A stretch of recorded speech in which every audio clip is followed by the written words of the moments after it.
Hello. Hope everyone's having a good Friday. I just realized I didn't download the game. So it's currently installing around 70%. So yeah. I've been wanting to play this for like years now, but I kind of delayed it because I knew I wanted to play it when I was a VTuber. So, inevitably, because this game is like really popular, I have seen a few minor spoilers.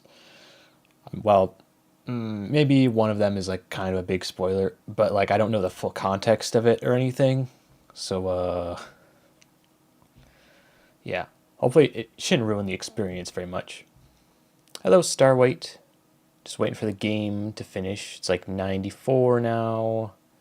Any second now. 96, 97, 98. Okay. Now it's good. Okay, let's get the game capture.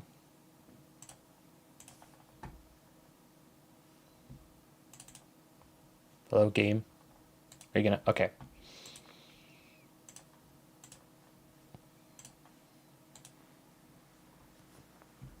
There we go. Oh, this is gonna be awesome. Hello, puppy girl trans. Okay. Oh, I clicked this. Hello. Daniel Mullins Games. There's like a CRT filter going on. Okay. Time to figure out what's on this.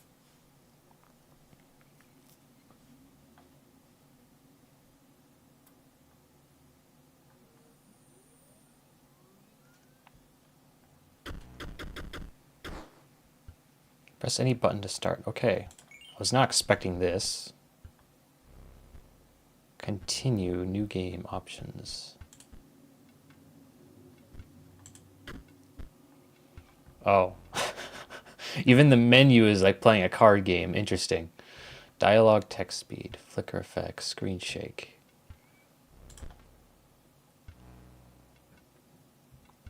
Graphics quality high. Everything seems good. I think we're good there. What do you mean? I haven't... Okay.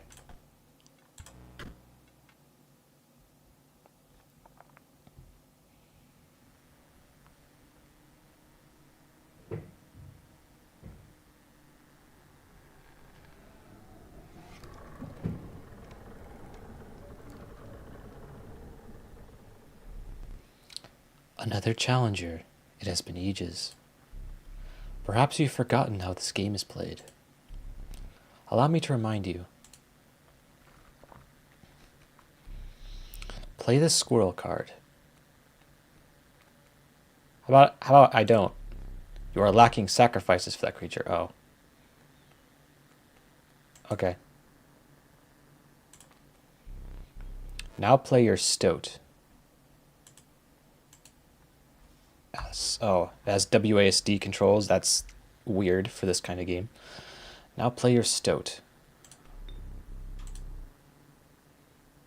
Stoats cost 1 blood. Sacrifices must be made. Ah. An honorable death. Play the stoat. Wolves require 2 sacrifices. You don't have enough. Ring the bell to end your turn and commence combat. You cannot draw a card on your first turn. Alright. Your stoat stands unopposed. The number on the bottom left is its attack power, 1.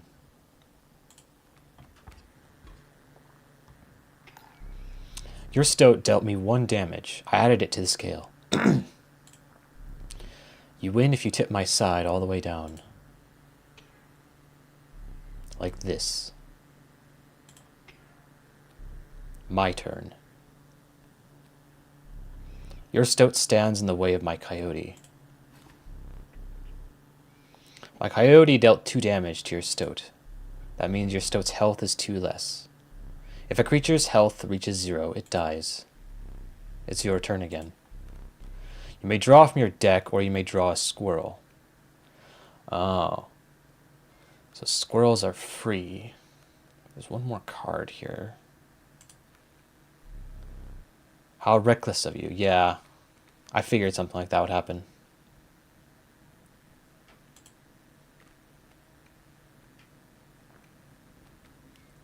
Well, I can't do anything. Because you are learning, I will pass. You've drawn all the creatures from your deck. A squirrel is your only choice.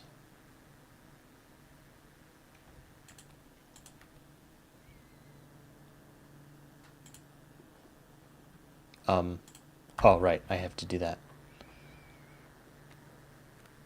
Well, I can bring out a wolf. Maybe. The wolf demands 2 sacrifices. Oh, hey, stop! Fear not, the beast is sacrificed, but not removed from your deck. Its suffering was real, but you will see it again.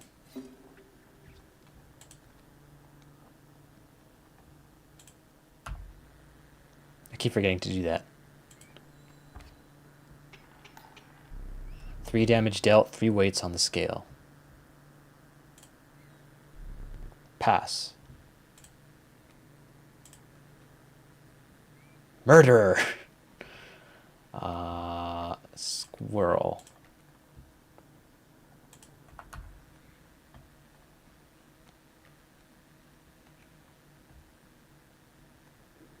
I can't see this. What are the stats of the... Oh, the River Snapper has 6 health.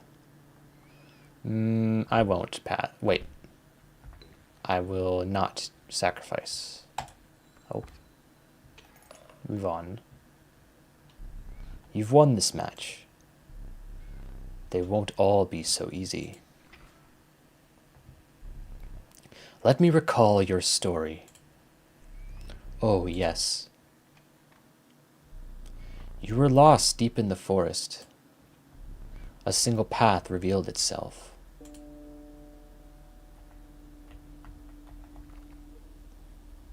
Oh, hello.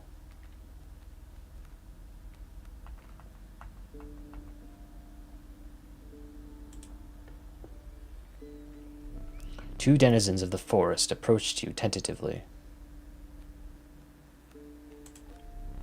The caustic adder, damage from its poison bite, is always lethal.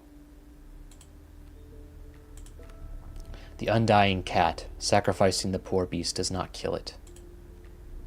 Only one may grace your paltry deck. Oh. To choose. So sacrificing the cat does not kill it. The adder always does lethal damage.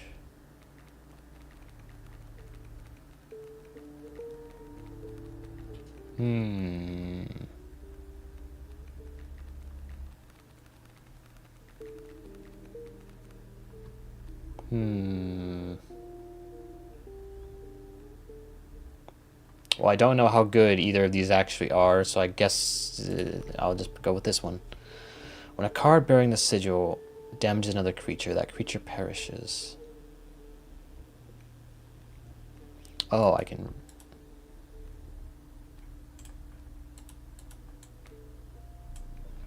Oh, I didn't read that text. Skipped it by accident. Some of the creatures of the forest seem willing to follow you. You came across an abandoned sack. You found a squirrel in a bottle, break in case of emergency. And have a second. Another useful implement. I'll allow you to tip the scales with it. 3 is as much as you can carry. You should learn their sigils first. You were ambushed while crossing some rough terrain. You sacrificed me while I was sleeping. It was the right play, I get it. Maybe you'll help me? Take your turn. Play along for now. Okay. You may now see my moves ahead of time. This is kind of a lot at once. Play along for now.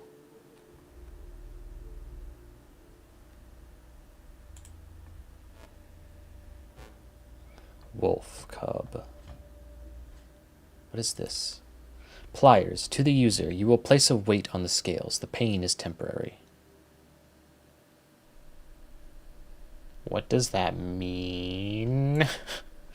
Squirrel in a bottle. To the user, a squirrel is created in your hand. A squirrel is defined as 0 power, 1 health. Here to remind you your items may help. Fledgling. A card bearing the sigil will grow into a more powerful form after 1 turn on the board. Ah. Right, so I should kill it quickly.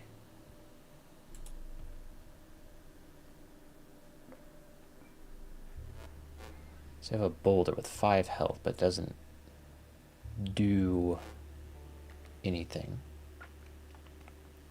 So all of these require a sacrifice. Wait, can I sacrifice a boulder?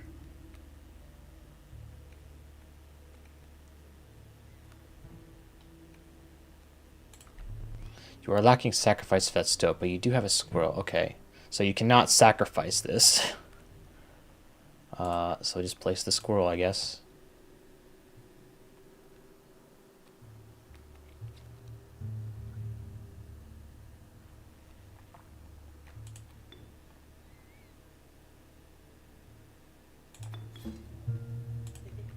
Here we go.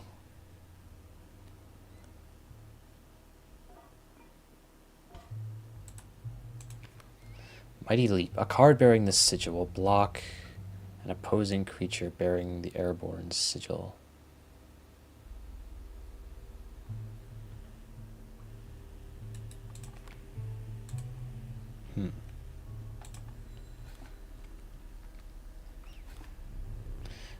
Mind the ambitious wolf cub. It ages swiftly. Okay, I'm gonna need another squirrel, probably.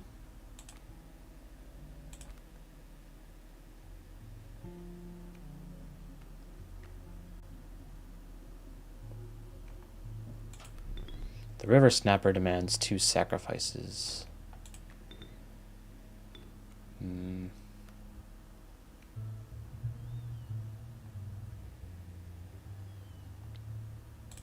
We'll go.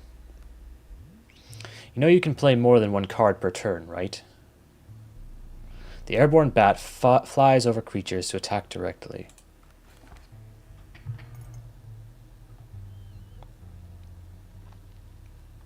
Do another squirrel.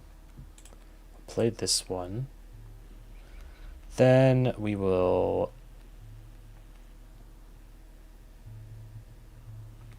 Okay, this has 6. When a card bearing the sigil damages another creature, that creature perishes. Okay, so yeah, so this does do instant damage. So it's worth having, I suppose.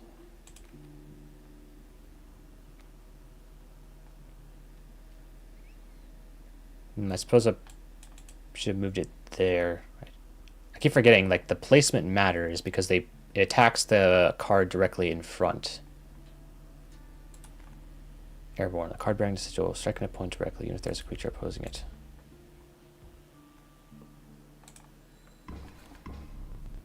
A serpent, perhaps more deadly than man. Okay, actually, it's a good thing I didn't put it there because it would have been attacked.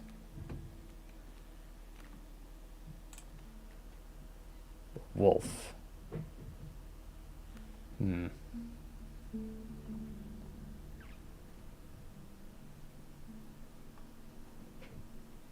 We'll keep this.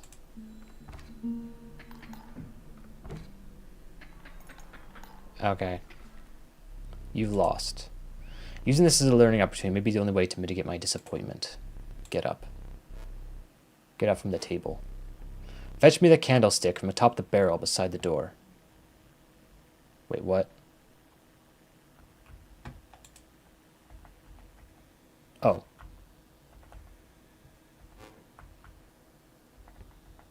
Interesting. Grid-based movement.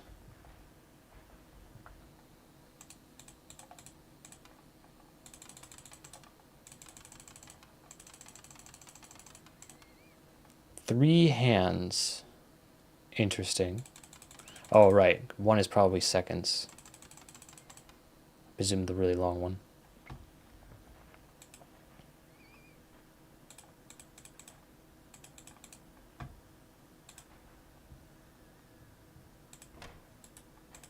Don't have a combo for that. What is going on out there?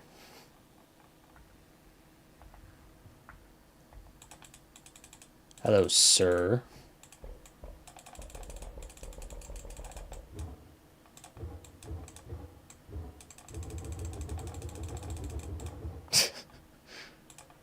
Oh. My bad.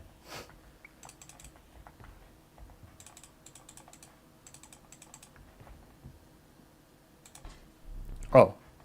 Bring it here.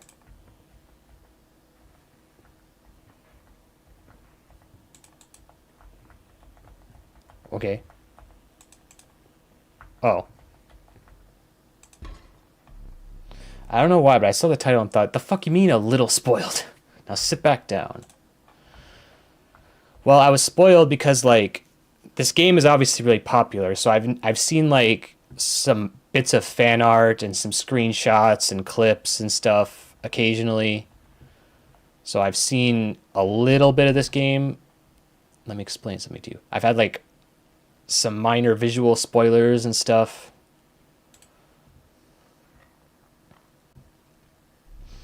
That was one of the 2 mistakes you can make here. If you make another, I must sacrifice you. Now, where were we?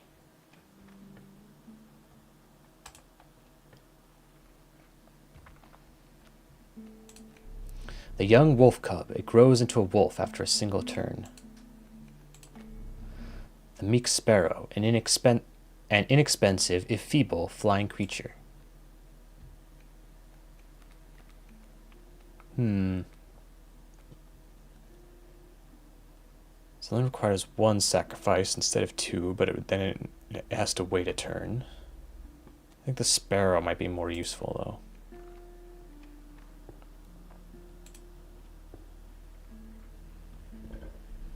You stumbled into some strange stones in the mist. You were compelled to choose a worthy sacrifice, one that will be lost forever. Oh. I guess the sparrow, then. You looked upon your menagerie and selected a healthy host. Pick me. Okay, sure. What an honor. A ghastly spectacle, but the soul of the sparrow now lives in the stoat. So he can fly now?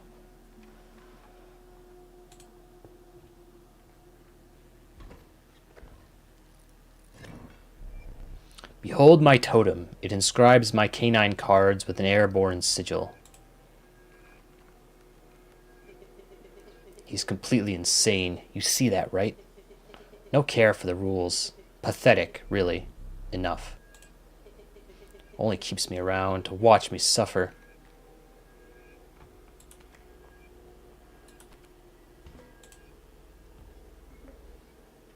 Alright, so what do you have? You have a bat and a coyote.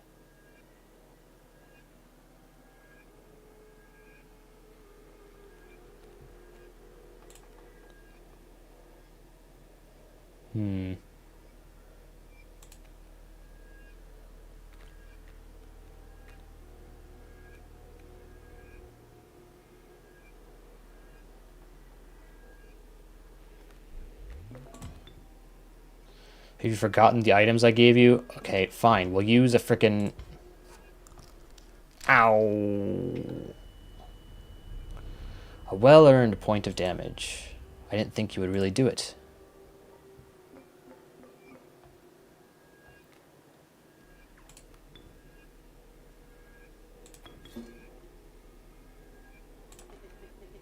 Back on the board. Alright. My totem has granted my coyote the power of flight. Ooh. Don't worry, those grow back.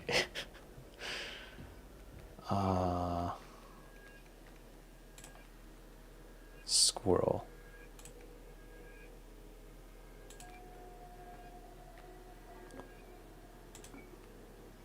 Another squirrel.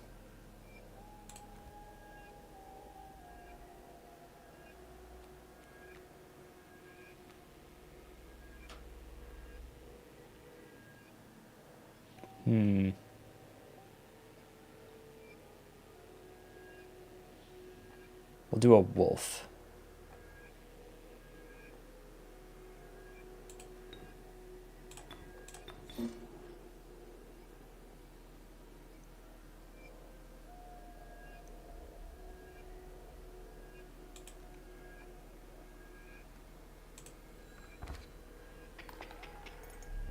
You're 3 damage away from winning.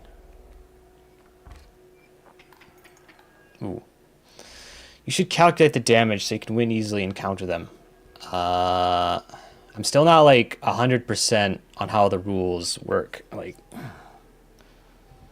still trying to. Like, I assume this is. I don't know. Let me try and actually think for a few minutes. Okay,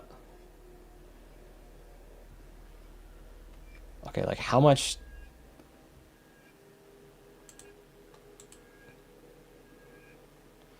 I don't know how much damage, like how does my HP work? Like it's the scale when it gets low enough, but like I don't know the numbers behind that, how that works. It's just kind of visual. It's hard to calculate like how much HP I have or whatever.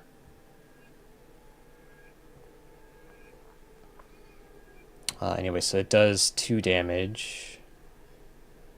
They attack directly forwards. They have 1 HP each. You have 3 HP.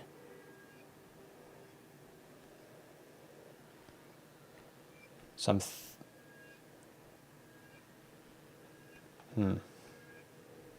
I don't really know.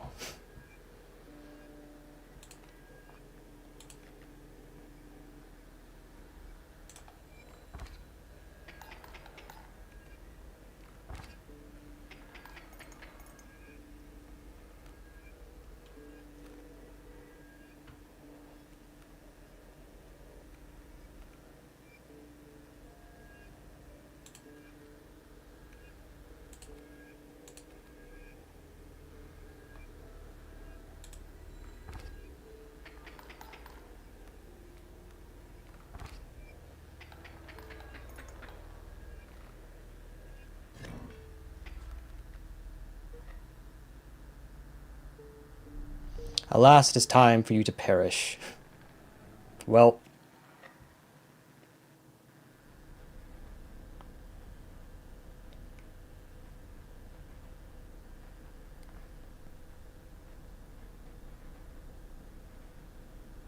you know you could just fight back. You aren't dead yet. This isn't purgatory. Though you may think of it that way. Before you expire, I must ask you a favor. I would like a memento. Your very own death card. It's quite plain at the moment, isn't it? We will work together to amend that. I want this to be the perfect memento of you. Here are some cards from your mediocre deck. We can put them to good use. Please choose a card to draw the cost from. Well, there's only 1 card. Cost of 2 blood from the wolf. And another. This time I will use its power and health. The numbers. Power and health. I mean...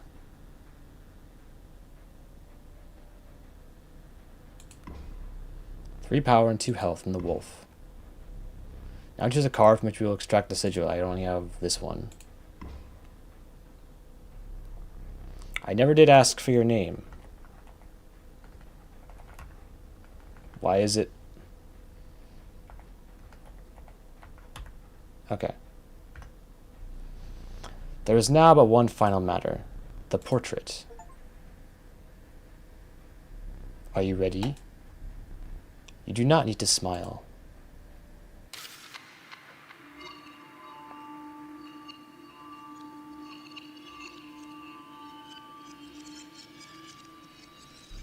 Here we go again, another challenger. Perhaps it is time, perhaps you can understand bones. The resourceful opossum costs 2 bones. You gain a bone when one of your creatures perishes for any reason.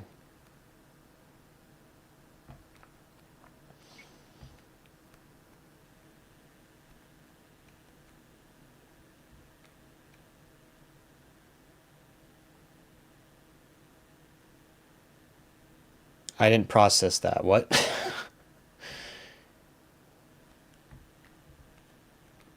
Have I ever mentioned I am like terrible. I like don't understand card games. Like, is this a good time to mention that? Like, I'm not really like, I don't play any kind of card game like Pokemon or Yu-Gi-Oh or anything. I have 0 experience with card games. Okay. Anyway, squirrel.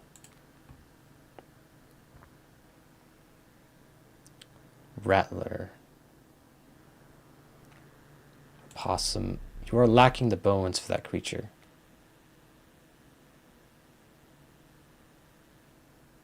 Okay.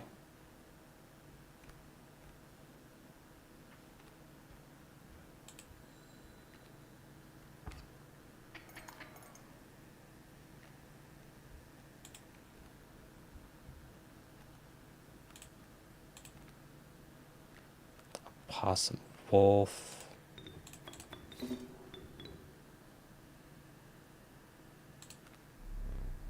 From the death of your creature, you've gained a bone. You will not lose this until it is spent or the battle ends. So because I sacrificed 2 squirrels, I get bones? Okay.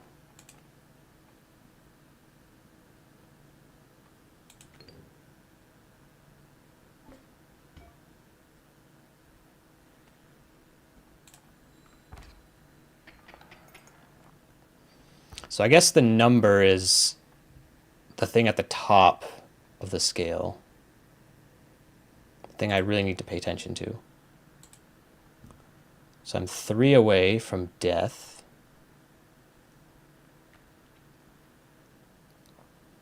So if my wolf attacks, that were to attack the rattler, that would kill it. If it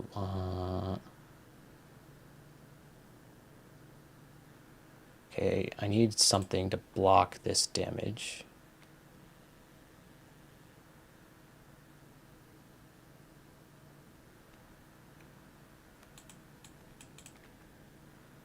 Don't think that will. So that will take 1, but then it will. I assume any leftover will still hit me, so 2. So that's probably not going to do a whole lot.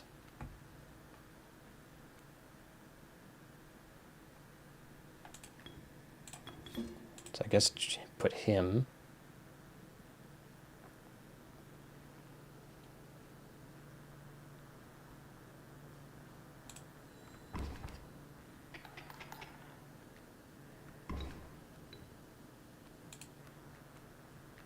Bullfrog. Mighty Leap. A card bearing the sigil. Block an opposing creature bearing the airborne sigil. None of them have the sigil.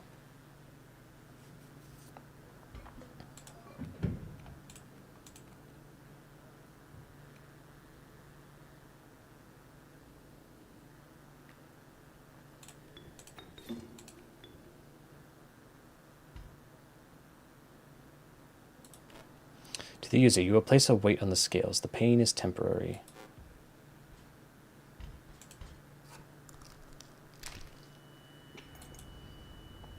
What is the actual consequence of that?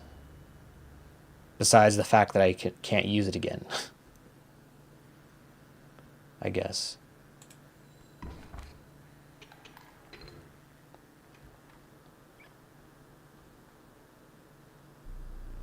Oh. I forgot your figurine. Get up and fetch it for me. It's beside the safe.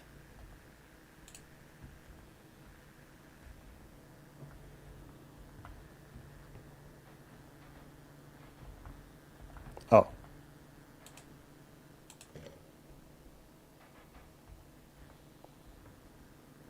Mantis squirrel. Something's moving in there.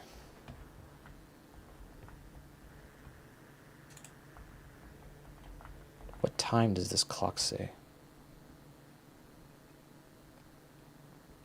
12:15:30. It's not moving. Let us continue.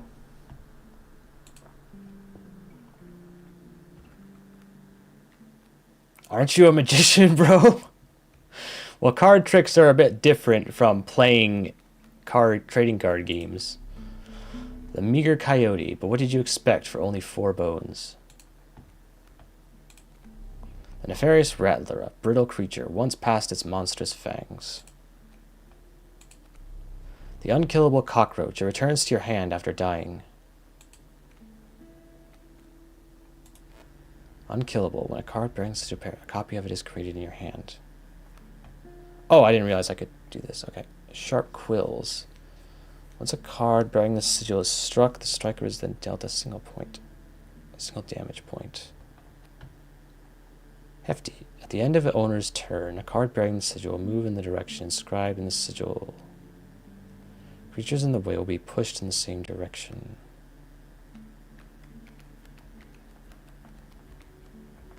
Boy, there's a lot of these.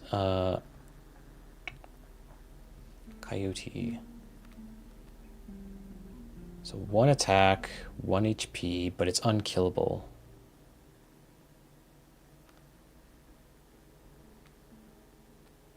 Rattler, 3 attack, 1 HP. 6 bones, 4 bones, 4 bones. It would be useful for the sacrifice thingy. True.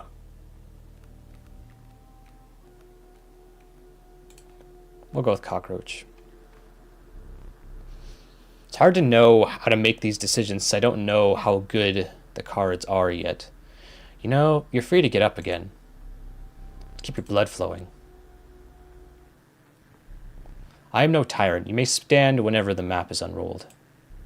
It allows me time to plan your next encounter. But do keep your hands off my possessions.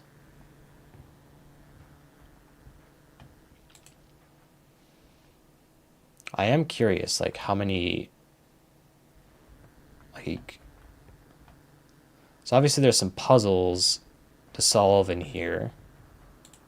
I'm curious, like, how early are you able to solve some of these? Just remember that you can make your own OP card if you can in the moment.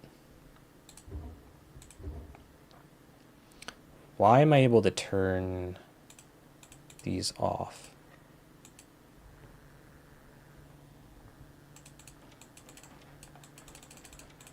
Well, we can't leave, obviously.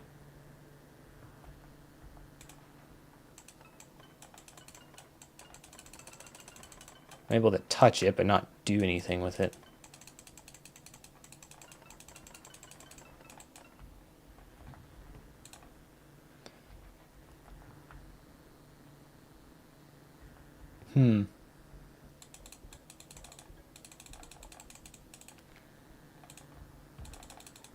So these don't do anything with my cursor, but I can still touch them. I wonder how many other things are like that.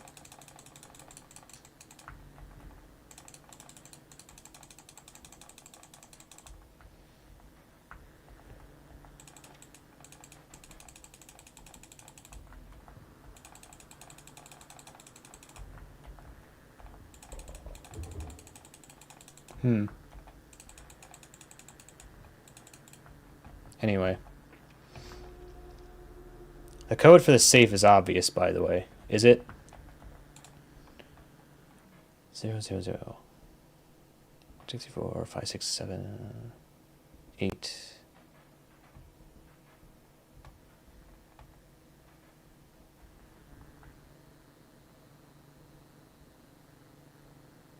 Is it just 12, 3, 6? Or is it like...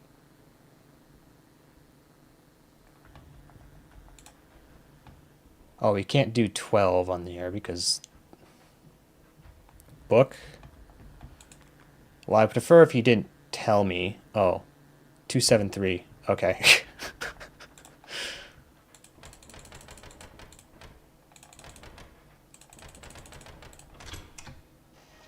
It was literally right there. Stink bug. Oh, hello. I wasn't sure if I would ever escape that iron crypt. Is the stoat around? The stunted wolf? This madness must end. Put that away.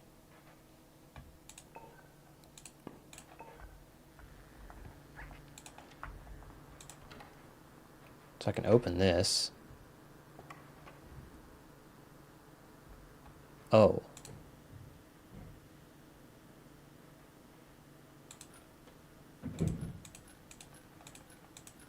Interesting.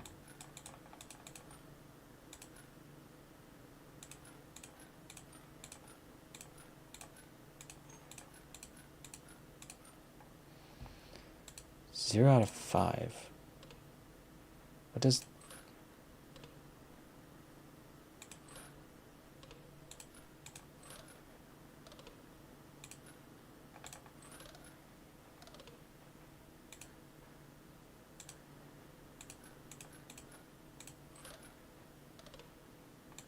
Trying to understand how this works. Math 2. It's 2, 1, 1, 3. 1, 3, 1, 3.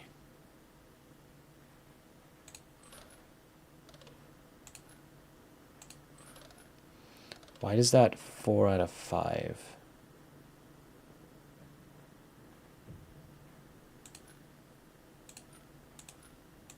Trying to understand the logic here.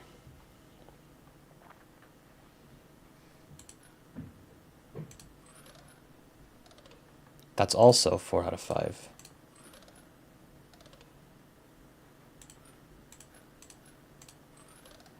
Oh, what the? I forgot that I had put that there. Very well. You may add it to your deck, and I'll deal you one every so often. Skink. So 1, 2, 1 sacrifice. As that sigil, which I don't know what that does yet.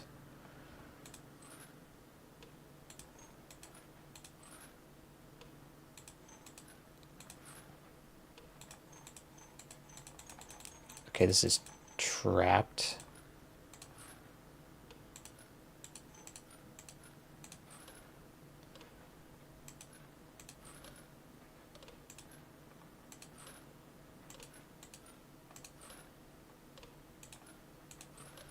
I still don't quite understand the logic going on here.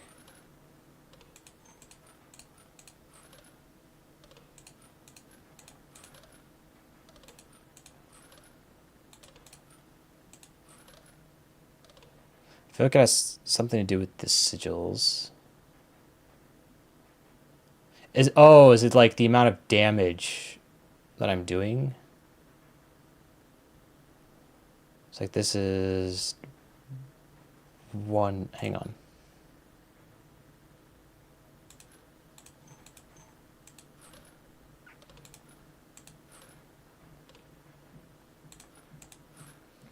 Yeah, I think that's it. So now it's doing 1 damage. This does not move back. Wait, no.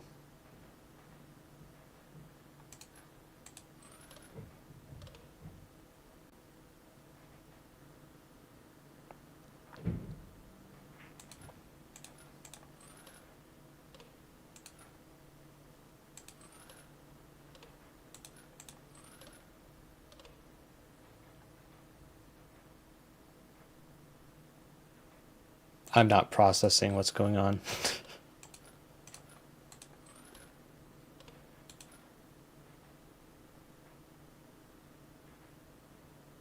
It says 1 damage, 3 damage.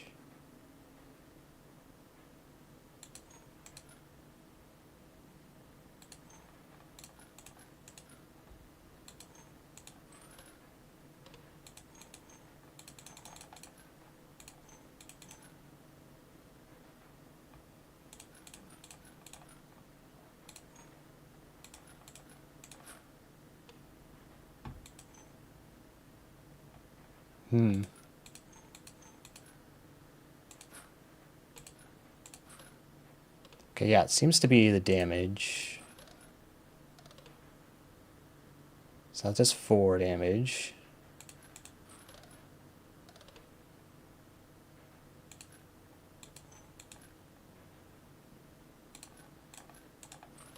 There we go. Okay. Figured it out. Formidable creatures, those ants. Very well. I will add them to your deck and make them available for future challengers. Oh, now there's more. Well, now that I understand what's going on. Okay, so that doesn't move. That's the best I could do. I need to figure out what the... Oh. What does that bug symbol mean? I'm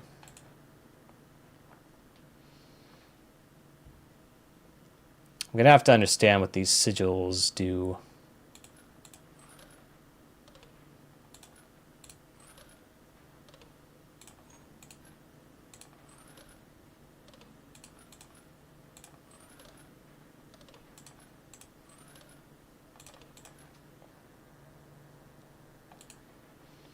So we have 1 damage.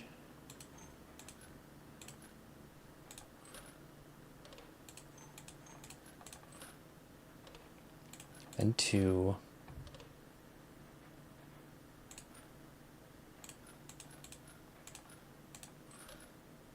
Still only 2. Oh, yeah. Wait.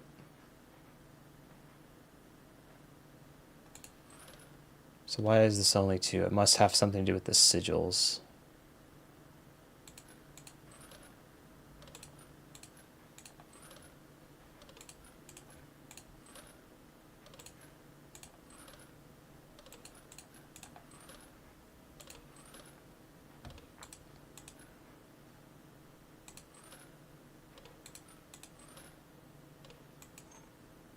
I'll have to investigate that. Where's the book?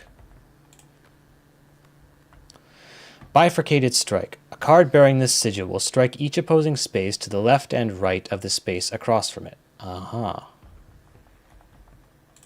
Bifurcated strike. So this is attacking this guy and this guy.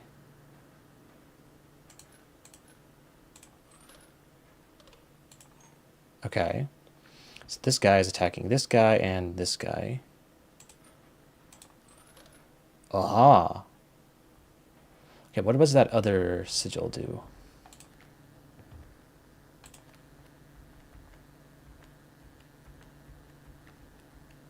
God, there's so many of these. Oh, ants. The value represented with the sigil will be equal to the number of ants that the owner has on their side of the table. Ah, interesting.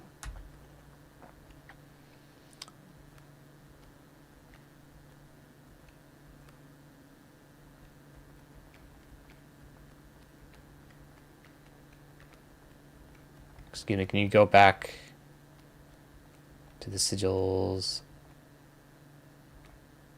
Sharp quills. Once a card bearing the sigil is struck, the pointer is then dealt. The striker is then dealt a single damage point. Ah. So I take 1 damage for striking it. Okay, so this attacks this attacks that and that. This attacks that and that. This attacks this. So 1, 2, 3. Why does this not count?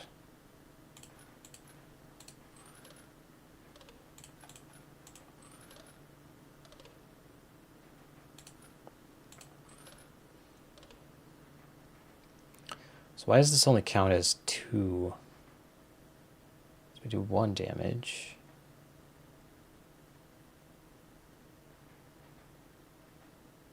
So it's a bifurc. Wasn't there a place you could check what sigils mean? Yeah. Let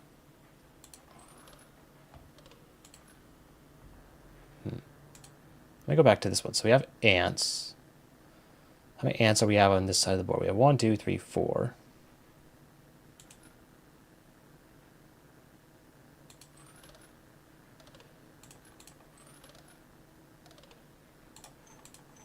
Can't move this one back.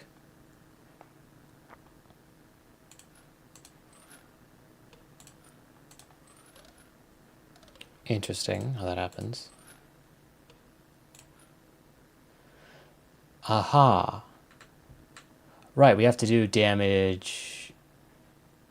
Okay, yeah, anyways.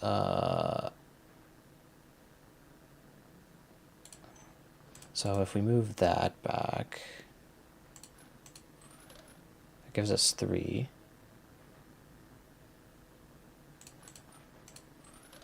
That's 4. Yeah, figured.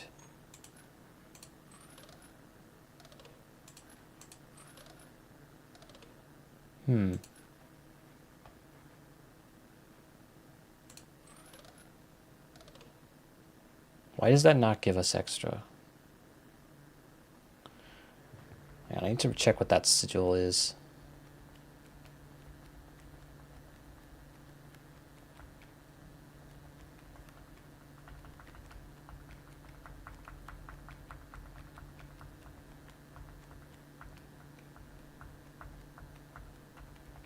Loose tail. When a card bearing the sigil would be struck, a tail is created in its place and a card bearing the sigil moves to the right. Ah. Aha. A tail is created in its place and a card bearing the sigil moves to the right. My right or their right? Probably my right. So this attacks this, but it actually moves here. So we attack.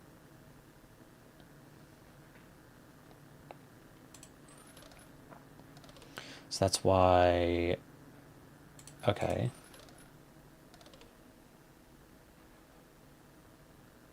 Interesting.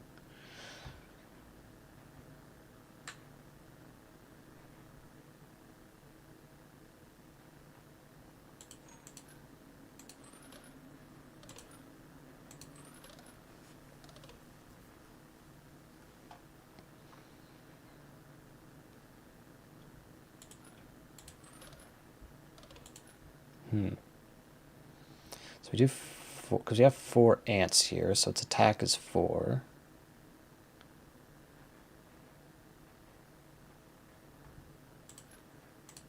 Like...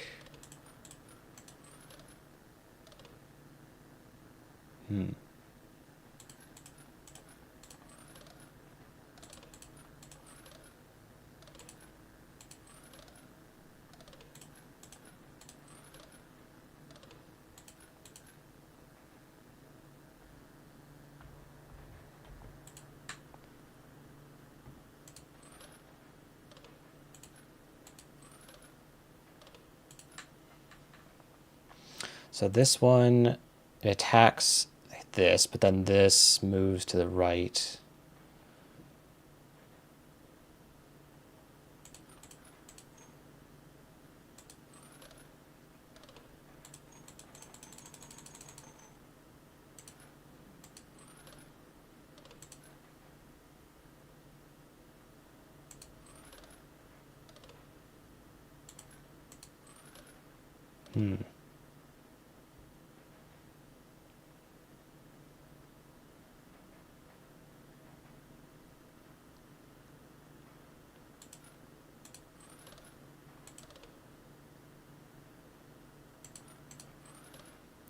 2, then move that. Now it does 3. Am I misunderstanding this? Bifurcated strike. A card bearing the sigil will strike each opposing space to the left and right of the space across from it. So it strikes them both. Right, that's what I thought. But then, like... So it attacks this one, and then this moves to the right.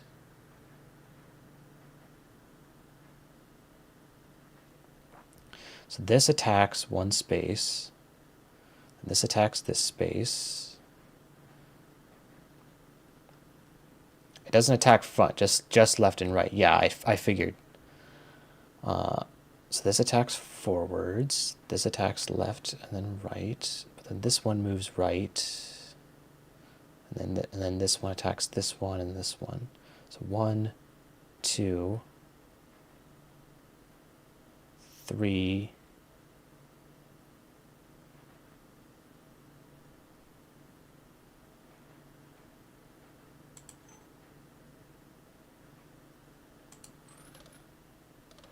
Right, so that gives us 3.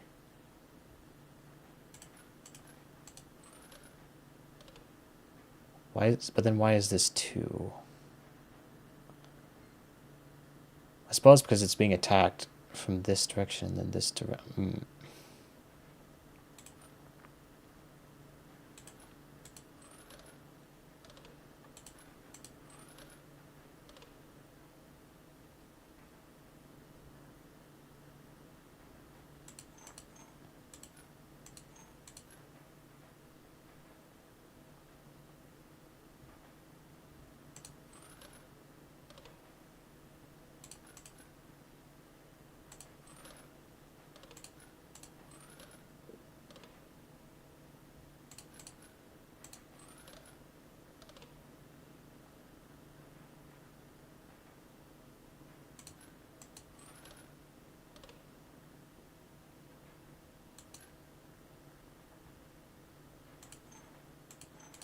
Oh, this one I can't even move. I just noticed.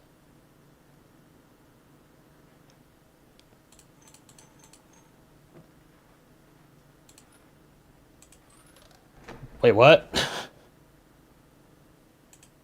I don't know why that one worked, but okay. Without having met her, this wood carving is meaningless. In time, you will understand its power. Why did that work?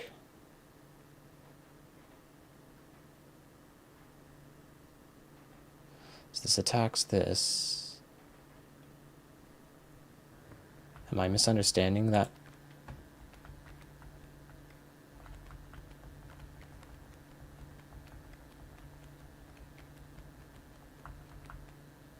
Wait, hang on.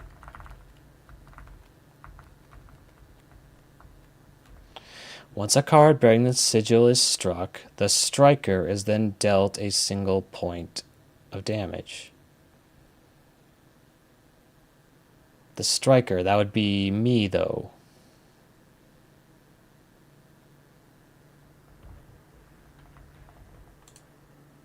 The second left and left does 5 damage same time. What?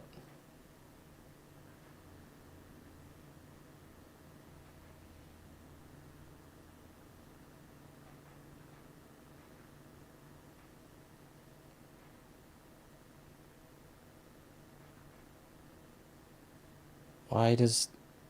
But... Is it like...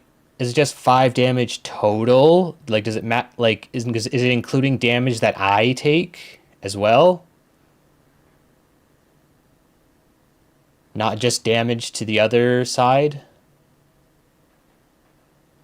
Because this strikes this, and then it takes damage. That's like the only plausible explanation I can think of. I don't know. It's like that's 3, and then that's 5. Why? I'm not computing. Whatever. The bifurcated strike card that would have hit the tail card died because of the quills, so the 3 damage from the card on the right wasn't blocked.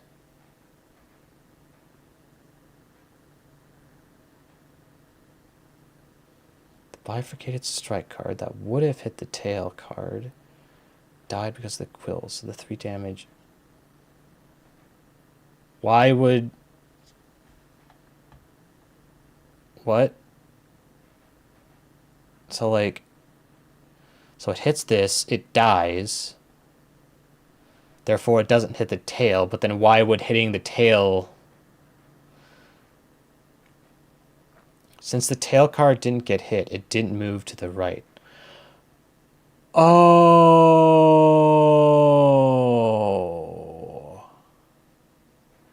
I get it. So you hit this, only after it gets hit, it moves here and blocks this. Uh-huh. Uh-huh, okay.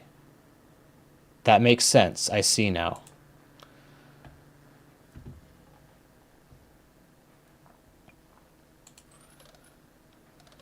Okay, so what is going... So let's think about what's going on here. So... This attacks, then it becomes a tail, so then he moves to the right, then blocks the damage from this, which is 2 damage. So the 2 damage from this is getting blocked. So now we have 2... Hang on, how does that other one work? Mighty Leap. A card bearing the sigil will block an opposing creature bearing the airborne sigil.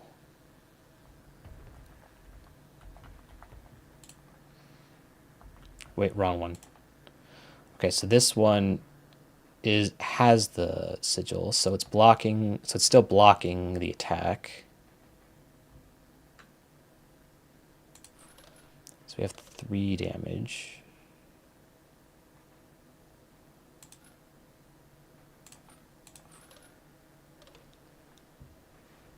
Then that blocks 2 of... So the Mighty Leap in the back of the opposing side, so it's not in play.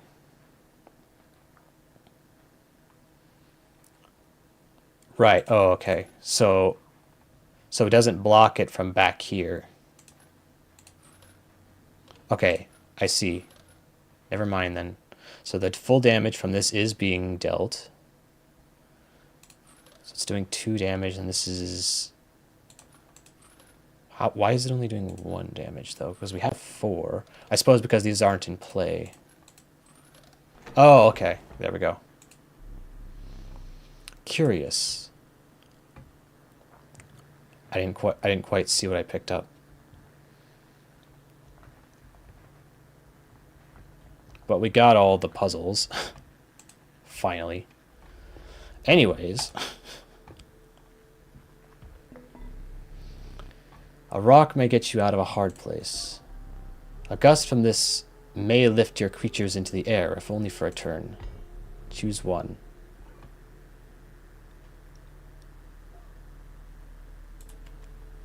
Harpy's bird leg fan. That took like 20 minutes. I'm trying to figure things out, okay? Harpy's bird leg fan. To the user, your creatures will attack us though they have the airborne sigil this turn. Will attack us as though they have the airborne sigil this turn. Ah. So it gives everyone the airborne sigil.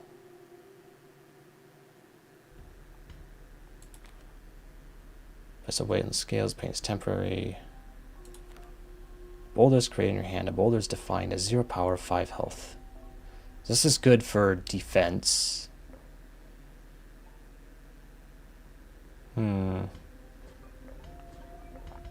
I guess pliers. Oh, we get another choice. Boulder. Some bone tokens for a rainy night. Ah. Sure. Feeling overburned enough with a full 3 items you carried on.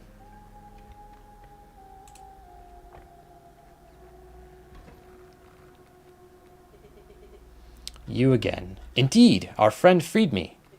Well, I basically told them how to do it. You got a plan? We have another friend here.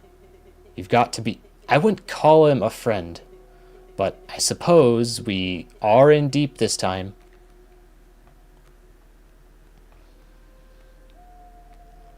What do you have? Wolf cub. Okay, so think this through.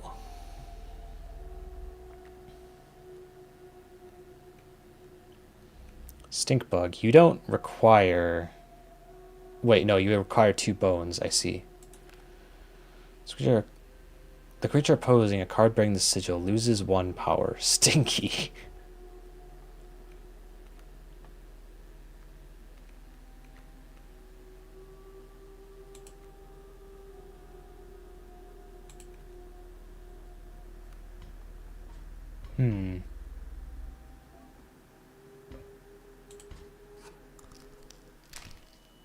Why not?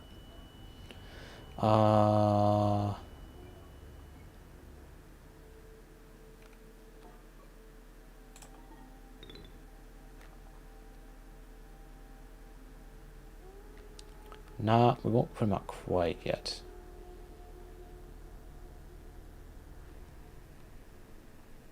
Because this could evolve into a wolf, which does 3 damage. We have 3 health. I suppose we could sacrifice and put him here. This spot, you sure?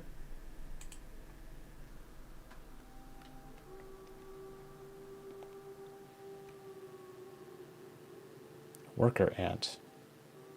Oh, right. So if we have a bunch of ants in play, then their damage becomes equal to the number of ants we have, right?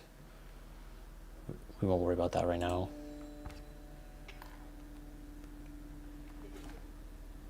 Ack.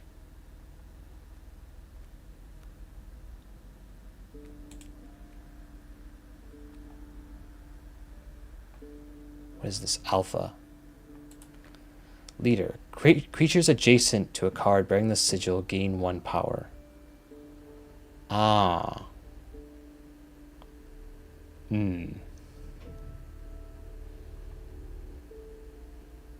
Not good.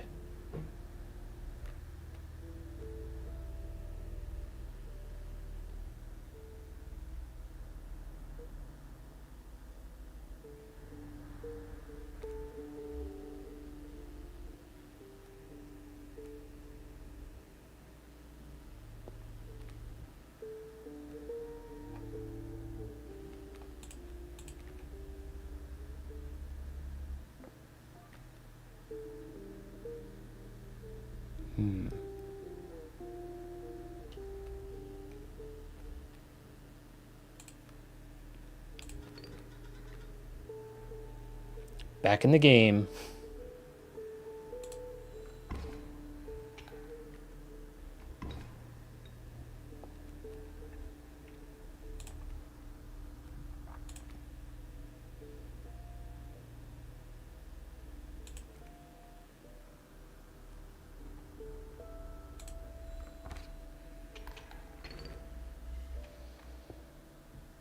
Okay.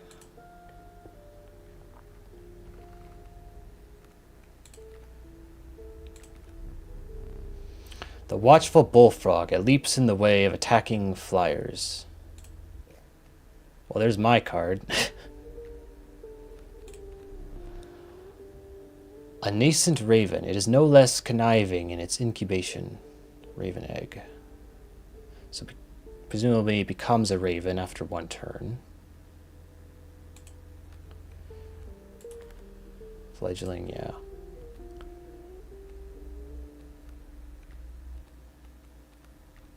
I mean, we gotta go with my card, right? 3, 2.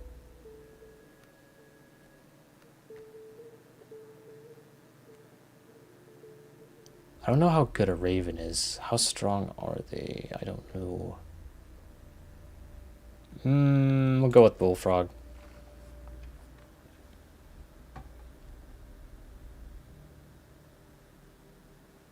What is all this? So I can choose the path.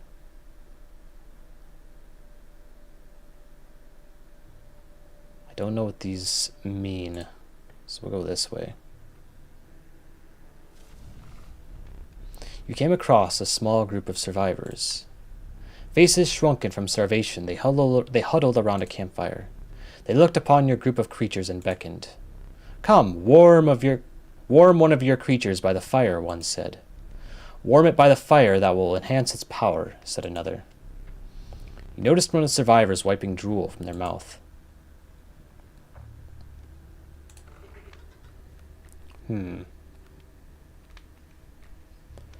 Oh.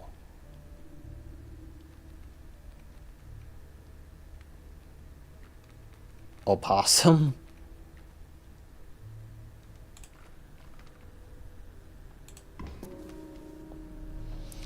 The fire warmed the poor opossum, enhancing its power. Ah, I see. One of the survivors reached towards it. Another gnashed their teeth. Without a word, you pulled the opossum away from the fire and left. I see, so that's like an upgrade for your card.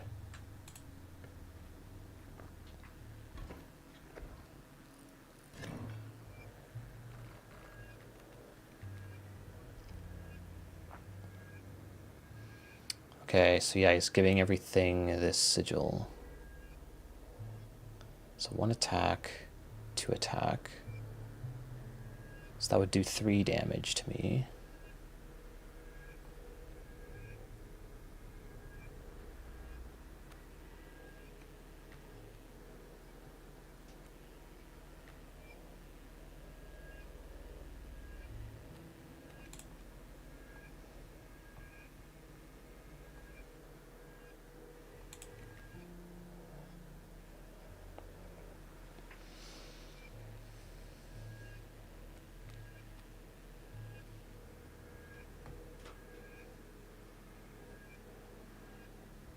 So we can either pull out the bullfrog or the skink. So the skink has this property. Moves to the right.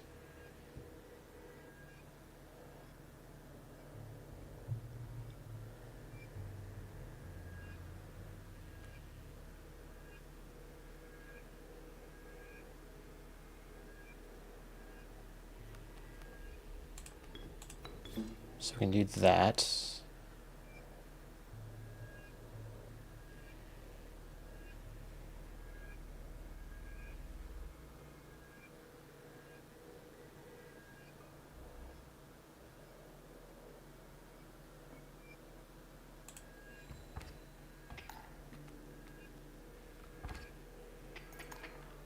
Okay.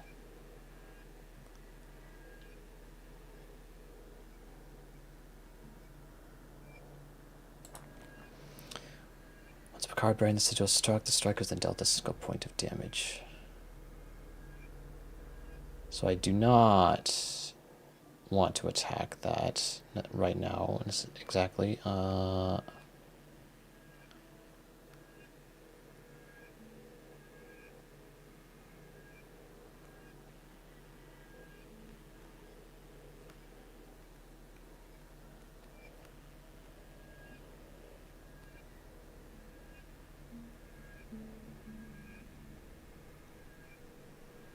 So this would kill him, and then 1 damage to me. Is there a way I can... Okay. Some 3 damage from death.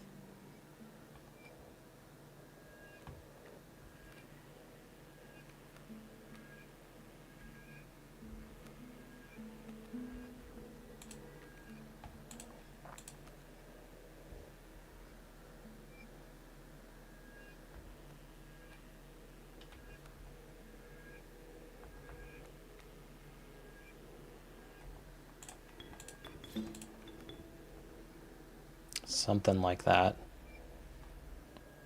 We could defend there, but not yet, I guess.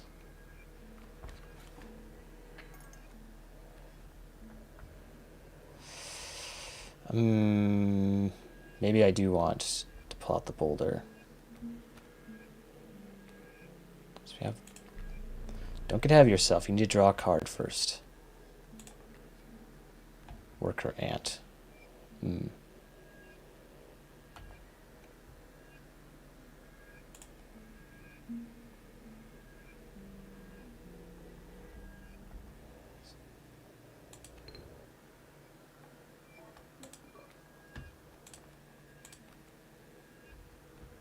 I guess we'll do that.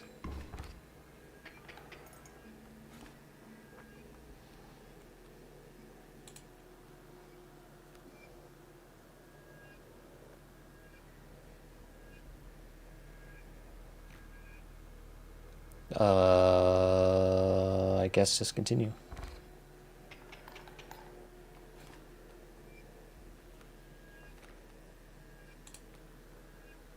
Ant Queen. Ant Spawner. When a card bearing the sigil is played, an ant is created in your hand. I guess just continue. How brutal of you. You dealt me more damage than you needed to win. However, in my game, such feats are rewarded. To be precise, a tooth to keep for each extra damage dealt. The trapper may be interested in your spoils.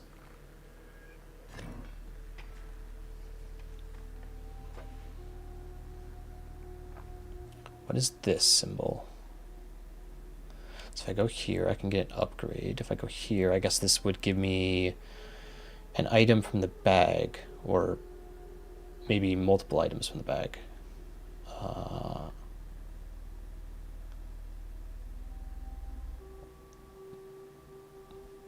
not sure what this is. I guess we should figure it out. You must make a different kind of choice now.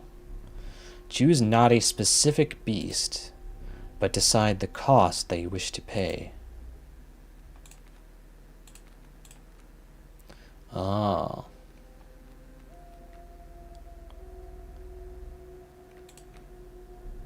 A random card with a cost of bone. What were you expecting? Okay. Reginald. Well, he has lethal.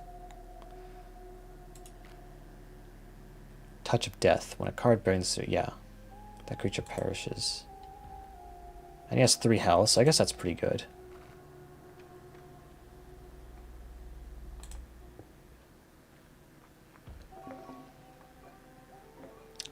So we can get some bones. Or a boulder. The boulder is pretty good.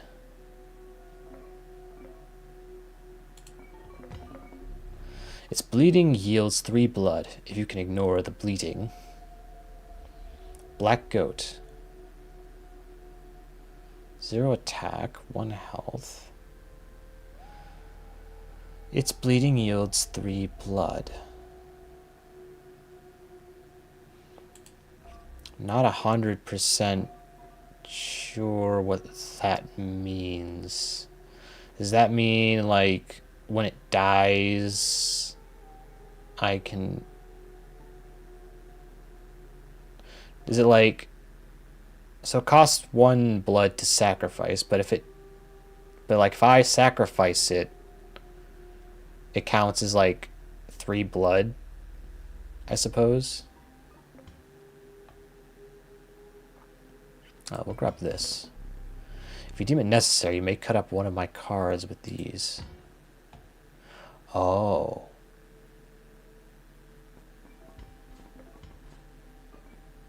Sure.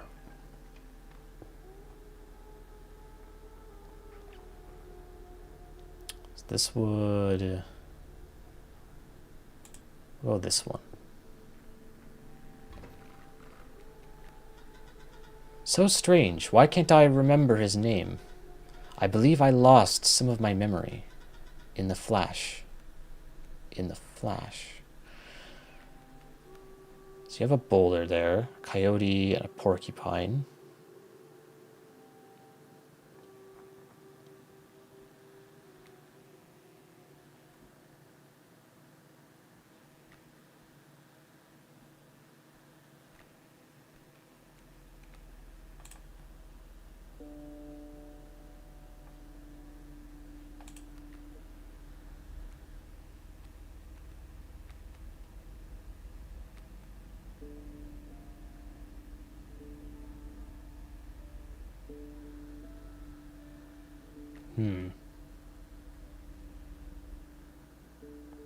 So in the next turn, he's going to move here and then attack.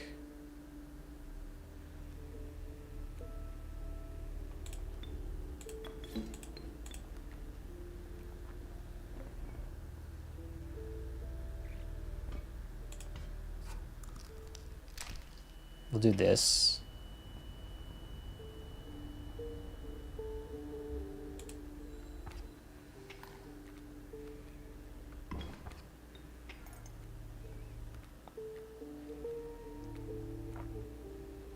So we have 2 bones for summoning him.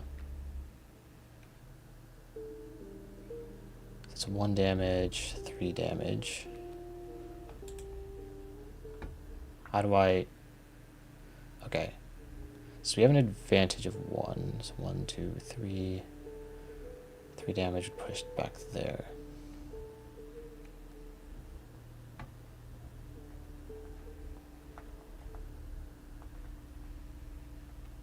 We'll grab one of these. Cut his boulder.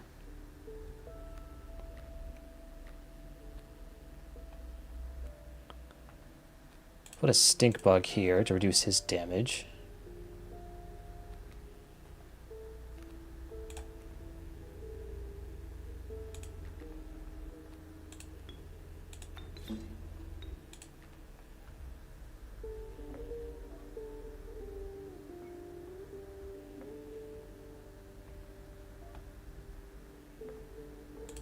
We'll call that good.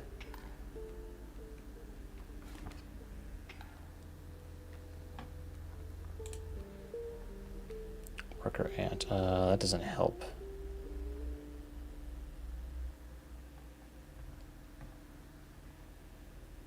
So next turn, he attacks that, which is fine. So he does 1 damage. I guess go on.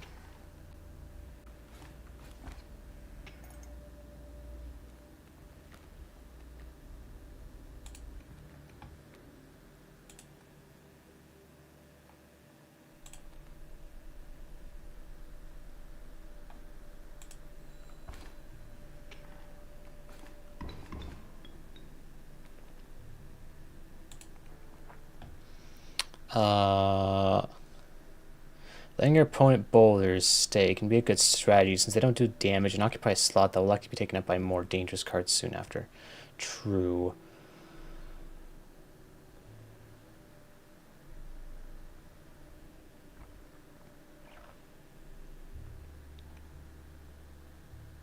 So on my next turn, I'll end up doing 1 damage. He'll do 2 damage.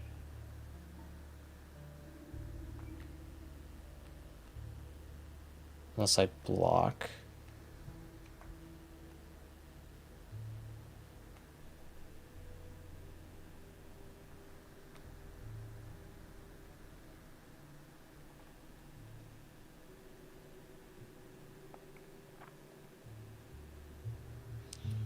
So I think we'll basically, if I like put this here, then the next turn he'll kill that, but then I'll still take 1 damage, but then I'll do 1 damage, so it'll basically be even.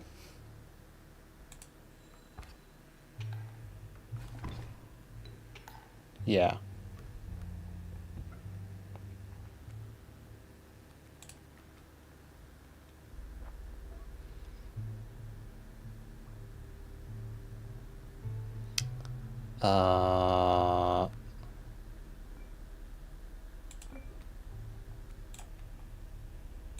Put that there.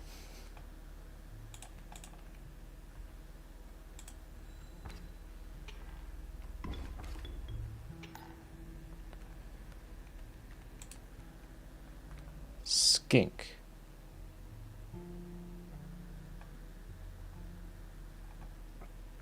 So his next turn, he'll do 1 damage.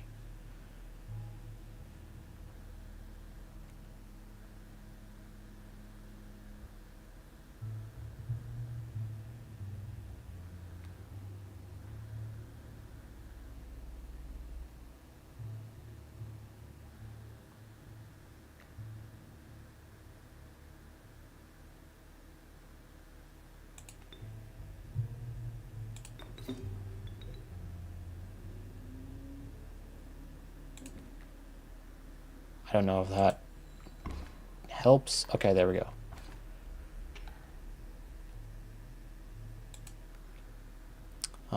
Squirrel. So do 1 damage there, 1 damage there. We can block that with a squirrel, and then we do 2 damage to him. There we go. Okay. Whew.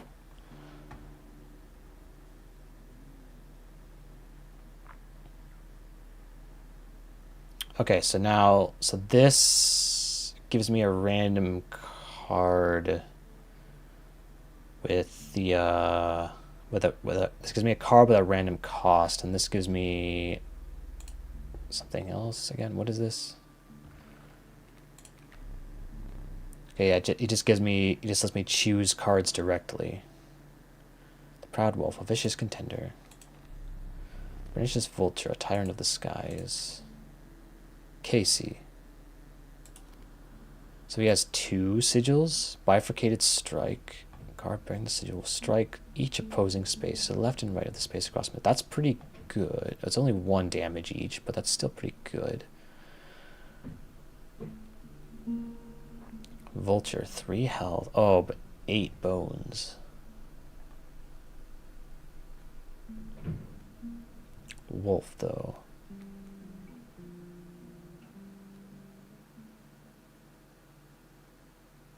I'd say Casey could be pretty good.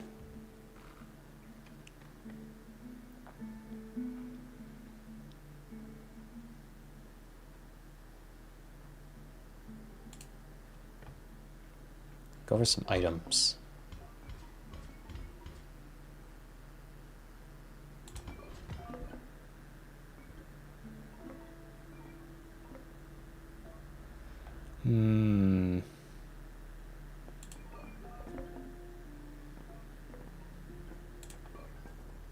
We'll do that. I guess we'll go to a boss fight here.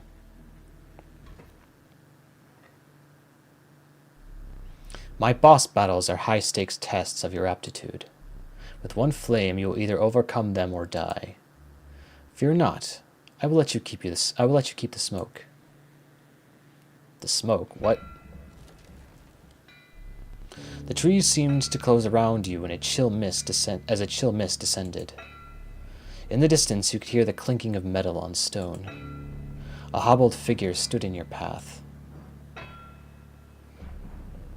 Hee-haw! 'Twas the prospector! Well, hello. Pack Mule Coyote. Sprinter. At the end of the owner's turn, a card bearing the sigil will move in the direction inscribed in the sigil. So it will move forwards and to the right. So we'll move to this position in the next turn. But then what about this guy?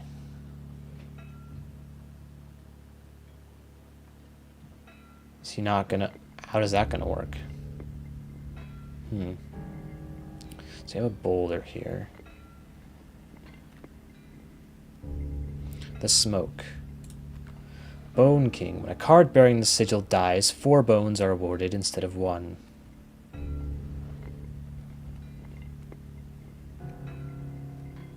Reginald.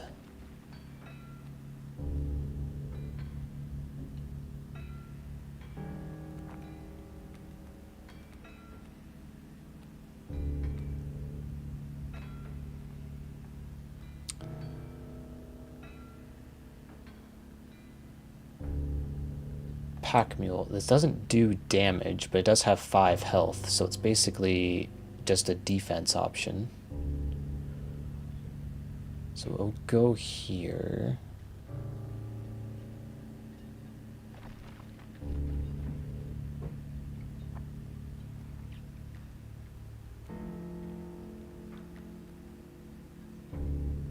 But this has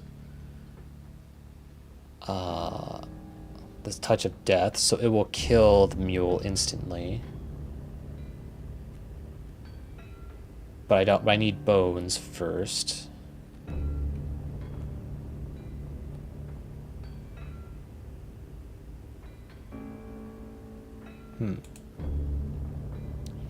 I guess we'll put this guy down, like, here.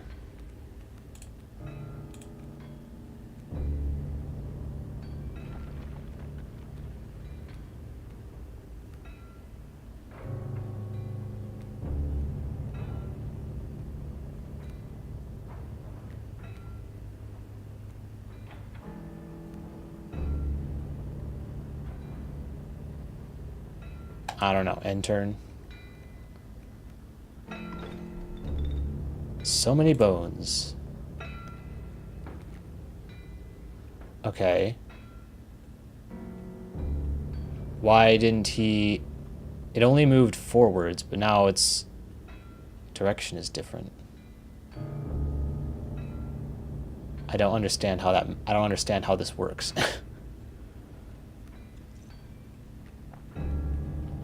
Anyway. Squirrel.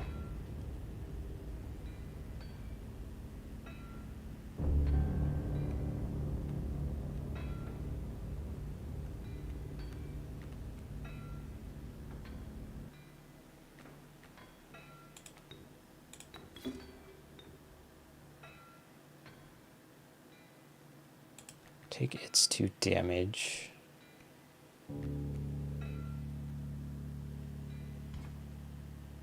Grab this guy.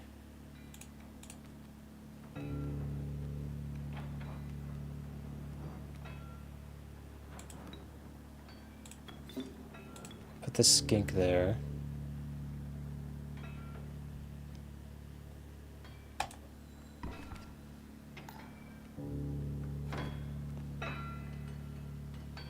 Okay, there's the mule.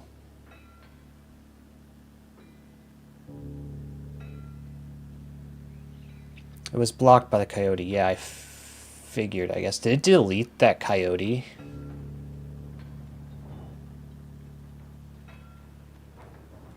Interesting. So we have so he's blocked by the boulder for now.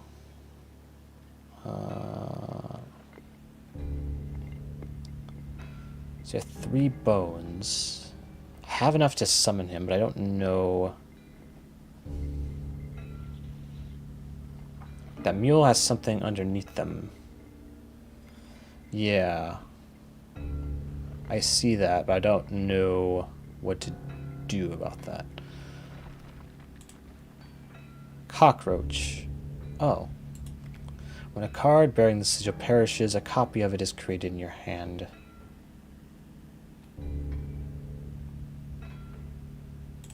I suppose we can put him here.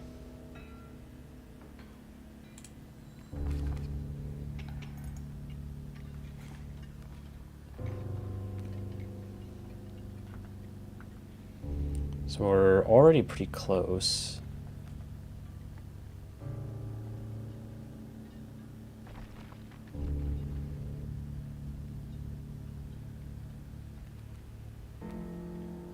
Like, do we need to do anything? I suppose not.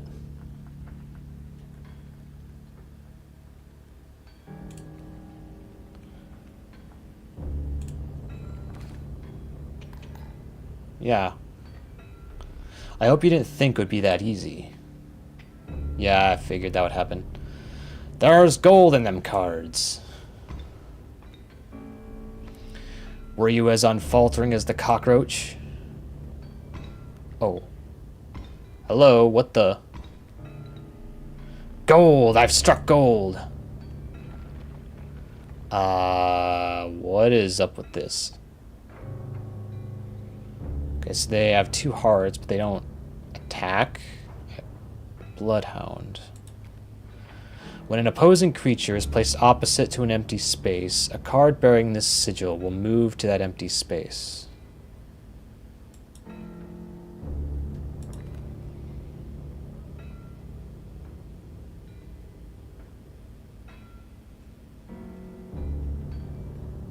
Uh-huh.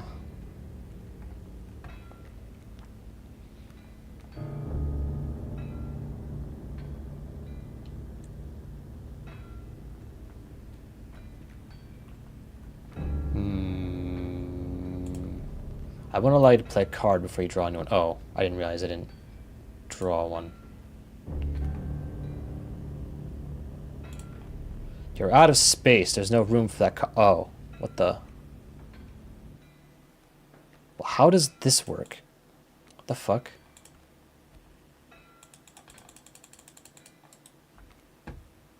What am I even supposed to do here? Well, first of all, get rid of that. You can't cut that. It's too thick. Oh, you fucker. Skip turn. Okay. Get him.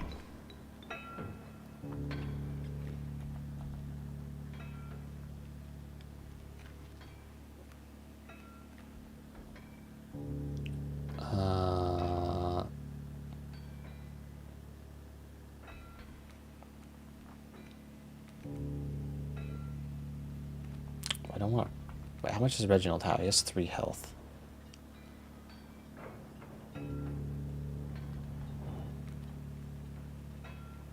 I suppose we could draw a card. Fuck you. Casey. Oh.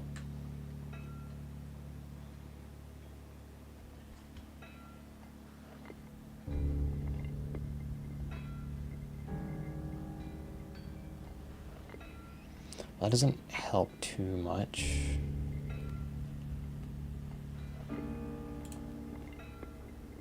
Suppose we can do that.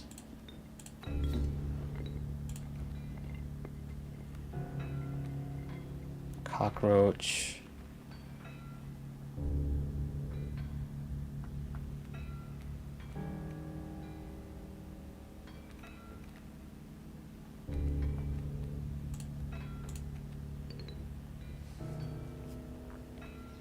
Something like that.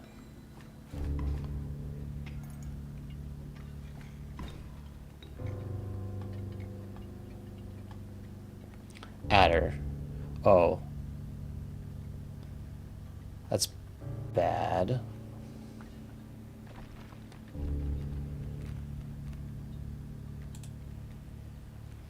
Caged wolf. That gives us 6 health. It's a good defense option.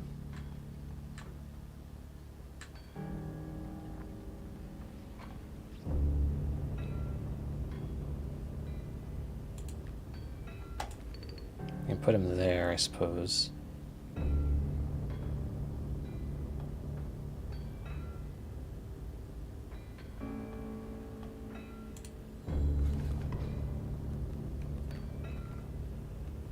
Oh, wow. Dagnabbit, my mule. Okay, so I suppose that's the advantage of killing the mule.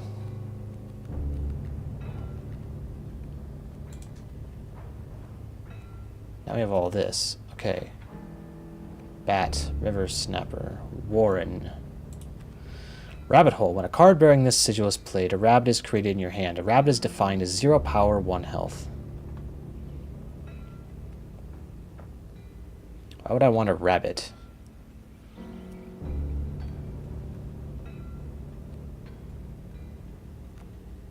Okay, so killing mules is really good. Lesson learned from that.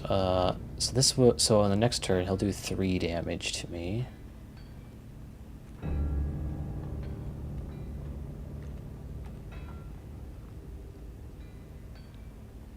I need to do 2.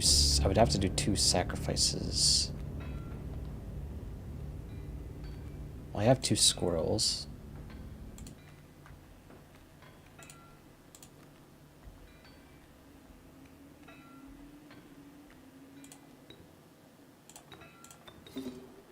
So I can put caged wolf there.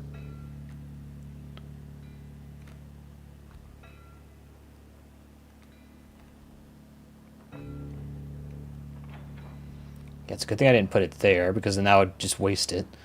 So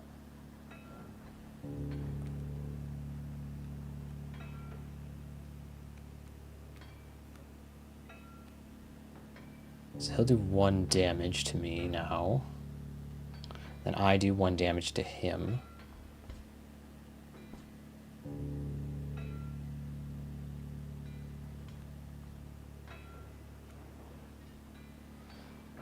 We have a bunch of bones. I don't really want to place anything here because then it'll just die. Don't really have anything I want to just sacrifice there. I mean, I suppose we could put a cockroach.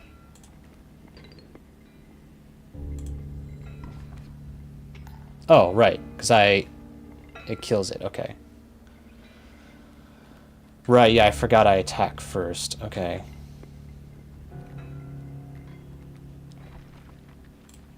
Guess we'll do that. So we'll do 2 damage next.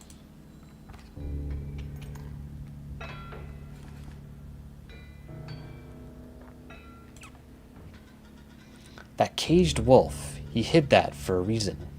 The card seems useless, but I think there's more to it. I mean, it's a pretty useful defense option. So I think I win.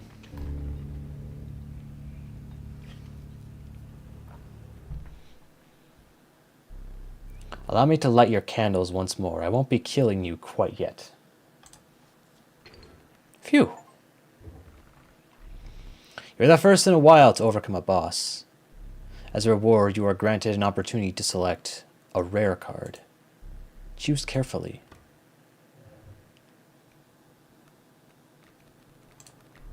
I have no words for this freak of nature. Long elk, 4 bones, 1 attack, moves.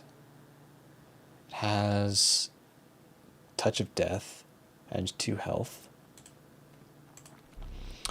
Poor abandoned child, it does not die when sacrificed, but do you have the heart to try? Child 13. So 0 damage, but it has this sigil. 1. What is that sigil? Many lives. When a card bearing the sigil is sacrificed, it does not perish. I assume that means it stays on the battlefield. So you sacrifice it, but it stays there. This level of brutish strength needs no explanation. Oh. 7 health, 7 damage. Ooh.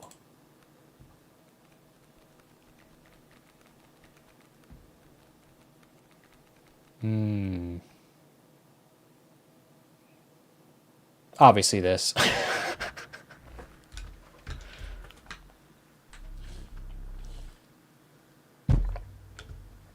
With sound of the prospector's pickaxe still ringing in your ears, you carried onwards. The rank smell of rotten mold permeated the humid air. Every step forward was answered by some nearby slip or slither. You treaded cautiously into the wetlands.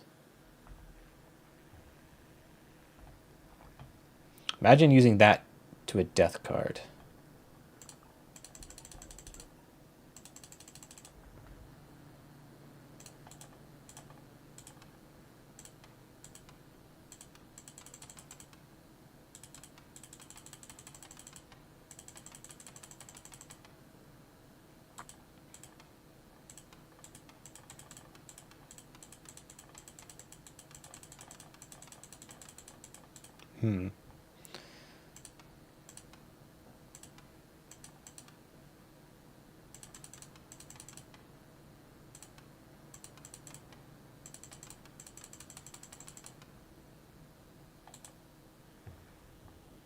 Wait, hang on.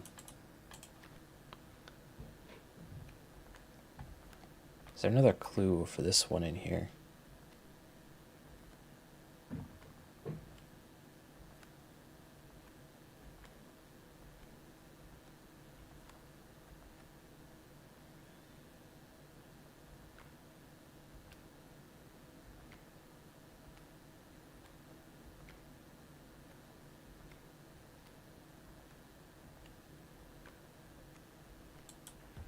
Whoops.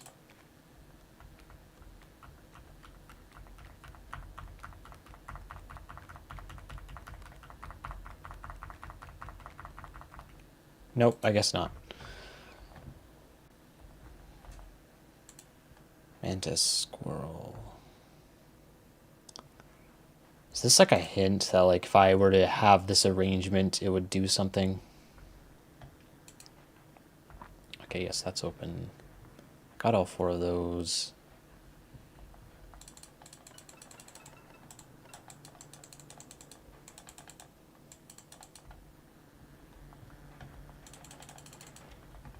Okay, I guess there's nothing to do. You can't use that right now. Okay, we'll go back here. Oh. So this is my deck, I suppose.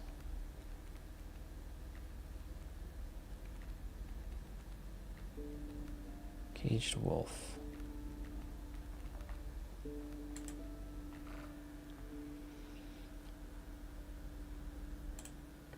Go here.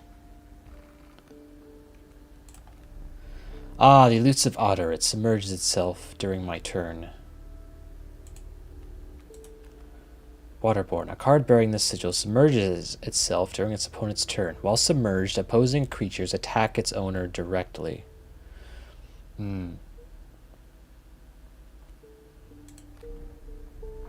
The omnipresent mole. It burrows and emerges to block any landborne attacker. Adder. When an empty space would be struck, a card bearing the sigil will move to that space to receive the strike instead. That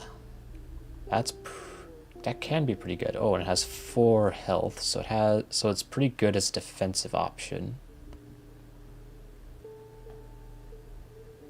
Then we also have the adder. Do we have an adder in here currently? No, we don't.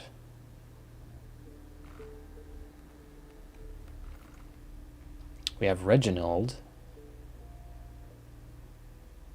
But I think the adder would be pretty good too. Now, what is this? Do we have to delete a card? You came across some familiar stones, but there was something different. You intuited that the fate of the creature selected for this would not be pleasant. No way. Do what you must.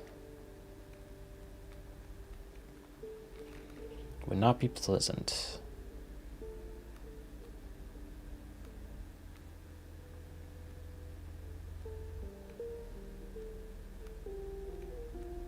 I mean, I don't think the ants are particularly great, if I'm honest. I don't particularly care for the ants.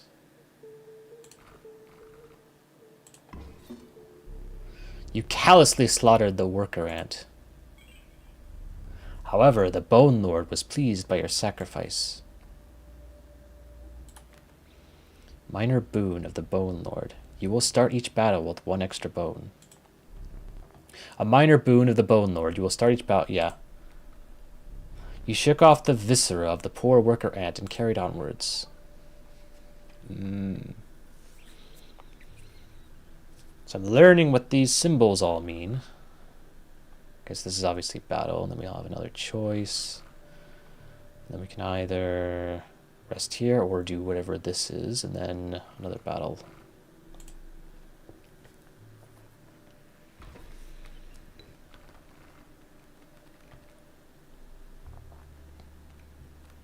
Okay, what are we doing with? We have a stump with 3 health. Kingfisher. Okay, so it has both airborne. A card bearing sigil will strike an opponent directly, even if there is a creature opposing it. Right. And it has the waterborne. Submerges itself during its opponent's turn. While submerged, opposing creatures attack its owner directly. So it attacks directly, but also we attack the owner directly. Oh, and he has 2 kingfishers. Beehive. So it doesn't do any damage, but has 2 health. Bees within. Once a card bearing the sigil is struck, a bee is created in your hand. A bee is defined as 1 power, 1 health, airborne. So we attack it, and then it gives us a bee. Get away, spider. Okay.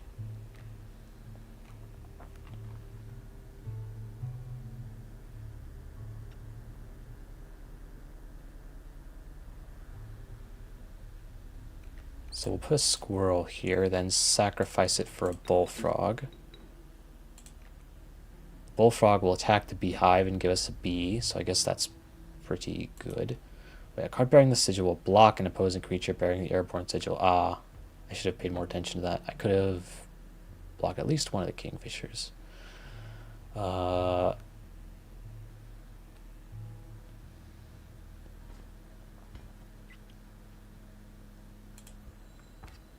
do this for now. Yeah, 2 damage. And it submerges itself.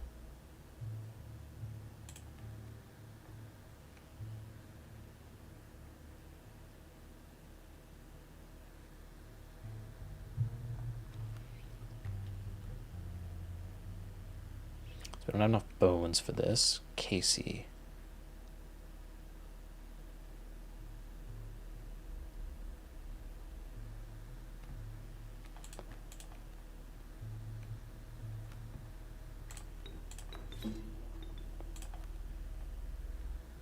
I suppose.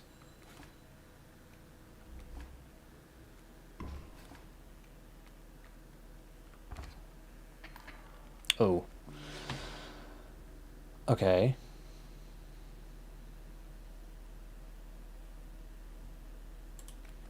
Once a card bearing the sigil is struck, the striker is then dealt a single point of damage.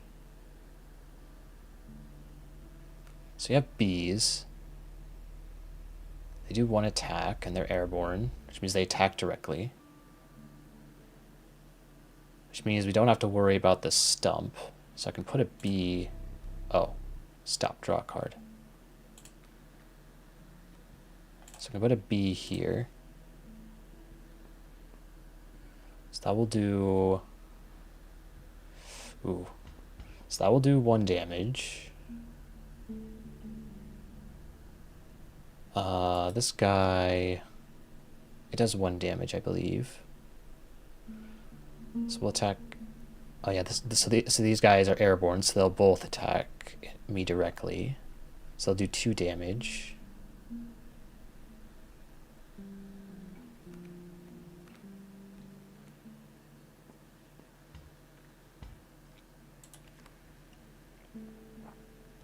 Submerges itself.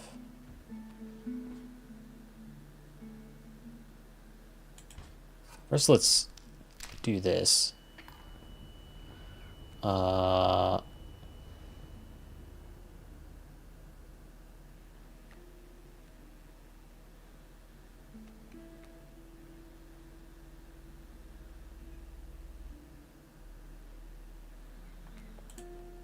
Reginald.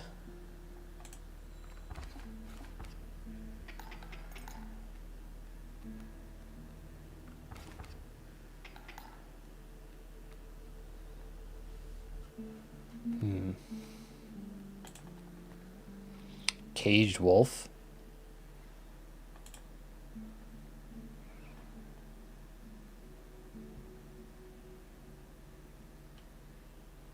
The bees almost killed the stump. Wait. I thought...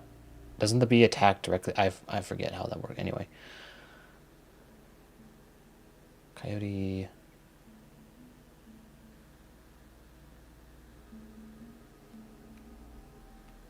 Well, we can't really do anything.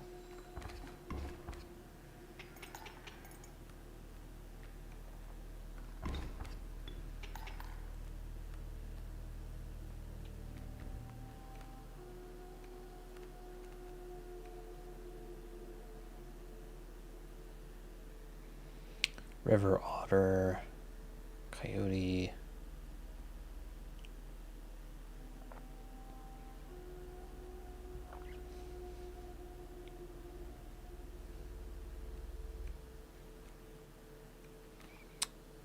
I guess we can... Oh.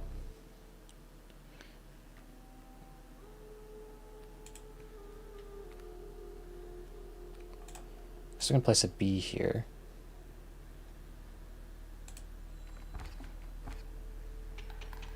Okay, that wins. Okay, cool. Whew.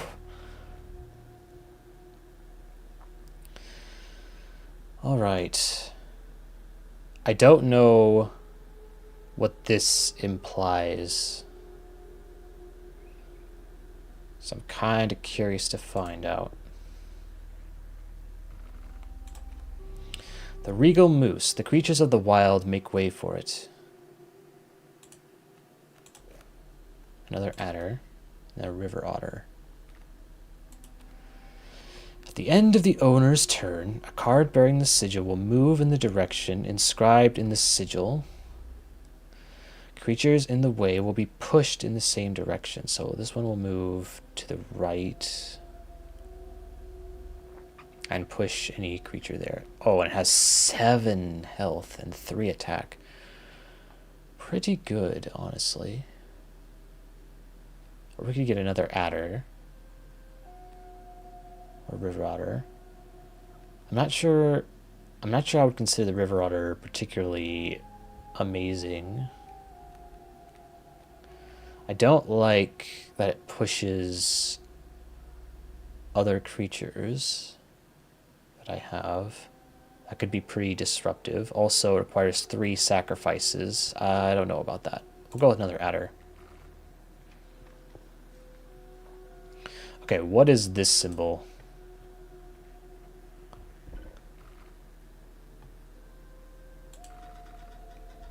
I forget what this does. The choice is yours.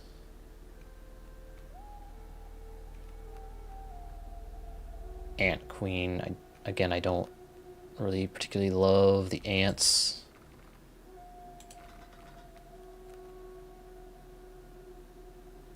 Wait, what was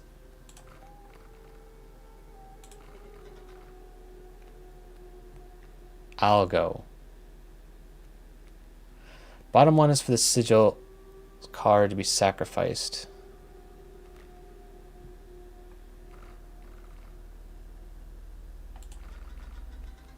Am I your choice? I'm confused. What is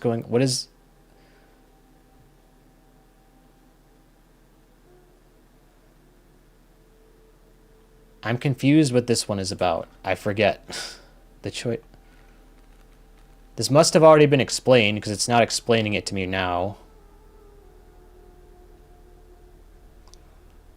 Top one is for user to gain its sigil's power. Oh, the sigil thing. Okay. When a card bearing the sigil is played, an ant is created in your hand. So we sacrifice something and then give it something else, its sigil. Got it. So what do we sacrifice? We could sacrifice an adder. Maybe.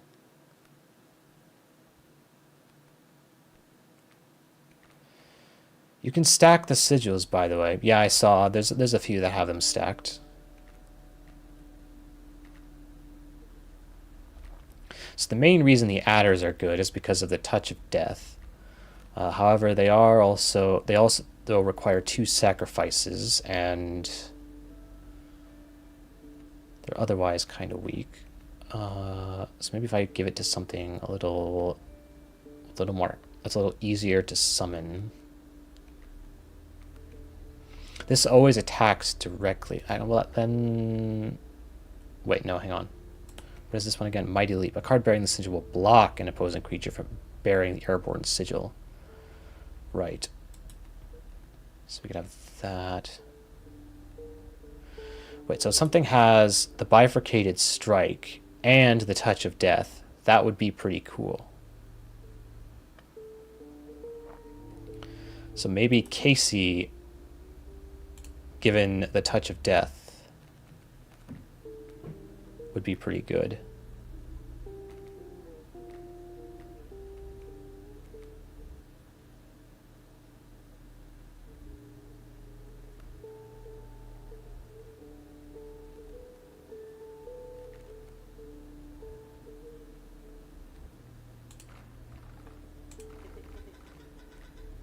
It's me. Well, also, you don't have anything.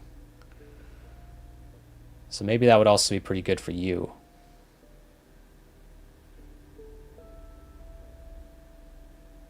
Wait, didn't I already give one to you? Or was that... does that like fade away or something? 'Cause didn't I give him the airborne sigil?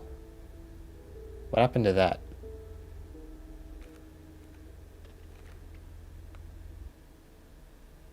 Reset after losing. Oh, okay. Well, I guess we'll give it to you then.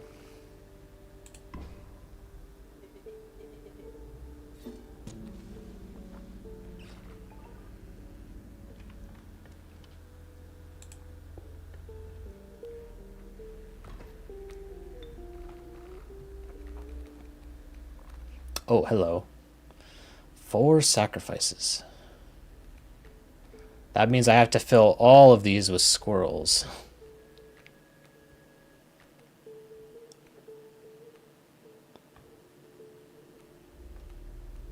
Okay, so you have a bullfrog.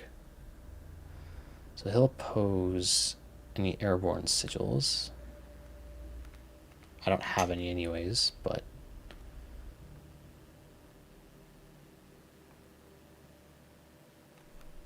So I could put a squirrel and then sacrifice to put Casey there.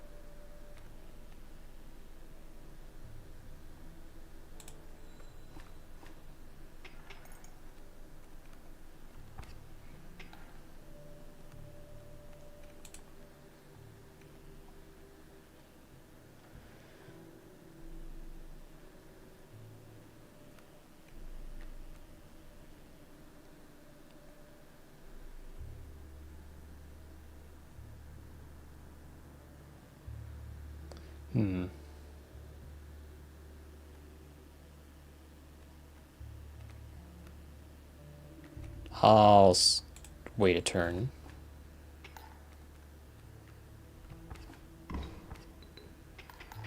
Ooh, that was probably not good. Draw one of these. So he'll do 2 damage, 1 damage. Rattler. Well, that's not good.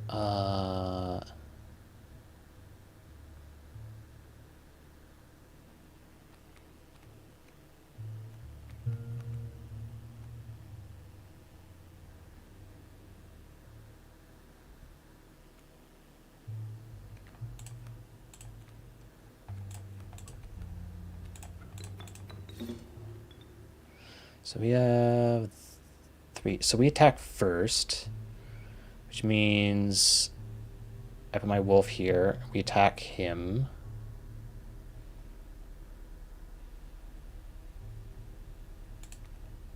Suppose that works. Rattler. I don't like you. Oh, I can only attack the ones that are in play. Oh, can I? Okay. There. Well, in that case, oh shit! I didn't. That was bad. How disappointing. Yeah, I didn't think about that hard enough. The fervid mantis. Its prying claws strike both to the left and right. Oh, so it's bifurcated. The bountiful warren. It spawns a rabbit when it is played. Again, I don't know what the... Why would I want a rabbit? Rabbit is defined as 0 power, 1 health. Why would I want a rabbit? What good is a rabbit? Remember that painting? There was a painting? What?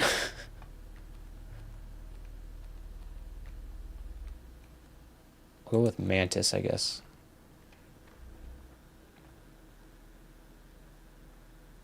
So we can do another sigil transfer.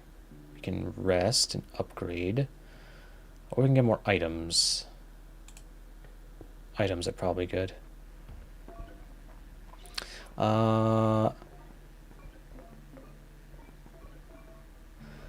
Okay, I see why this might be good, because Your creatures will attack as though they have the airborne sigil for this turn, so we can attack directly. Pretty good.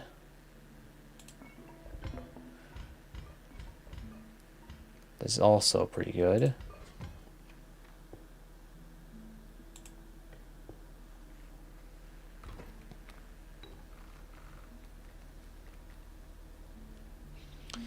So Kingfisher, Coyote.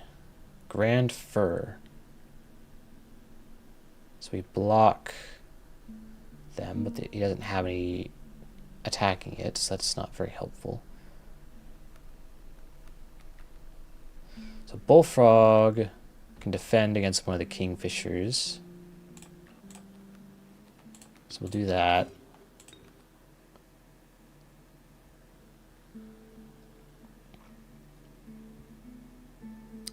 But we would still be vulnerable to the Coyote and the other Kingfisher. We have 2 bones. We can't really do much of anything else.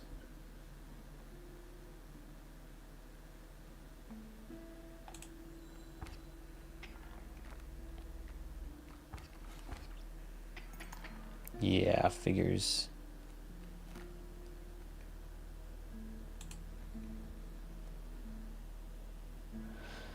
So 1 damage plus 2 damage, so another 3 damage, so then we would die.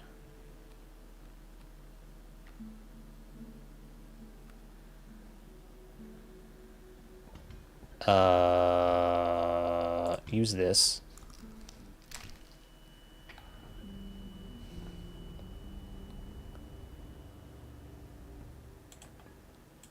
Kill you.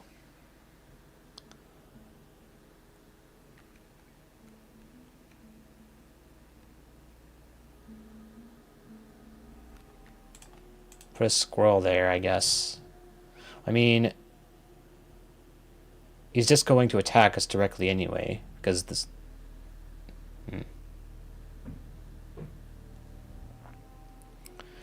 I don't really think we have anything we can really do here.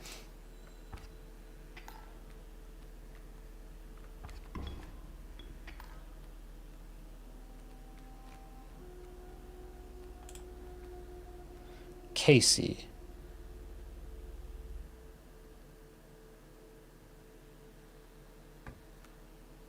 We can sacrifice the squirrel and put Casey on the field.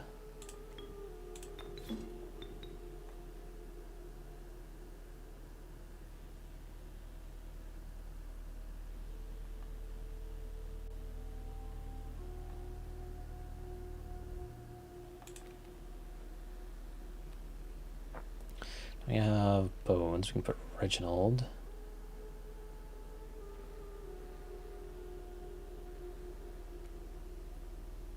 Or the cockroach.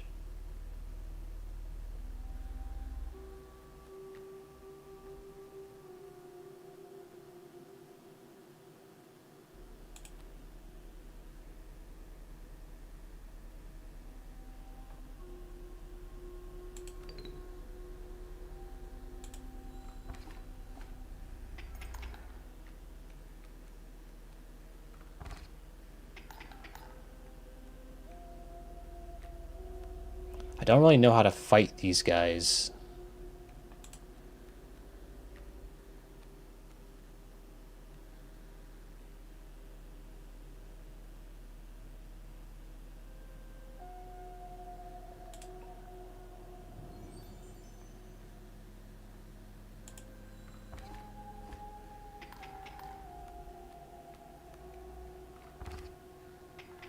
Pretty much just put us right back where we were.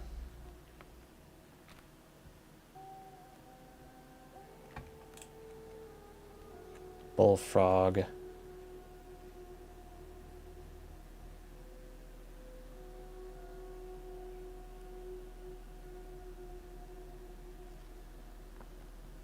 Yeah, this is not going great.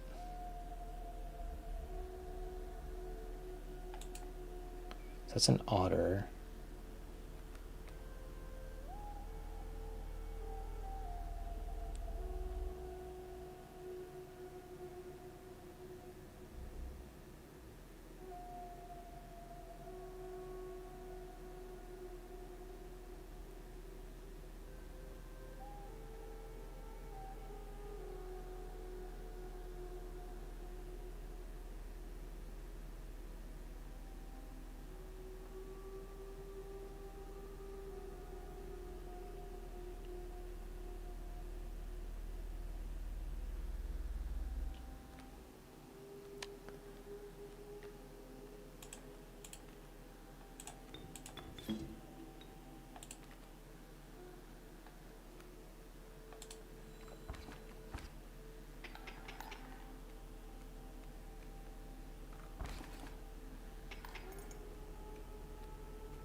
Yeah, this is not so great.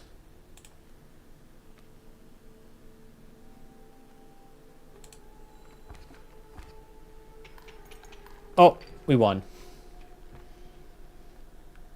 Just barely.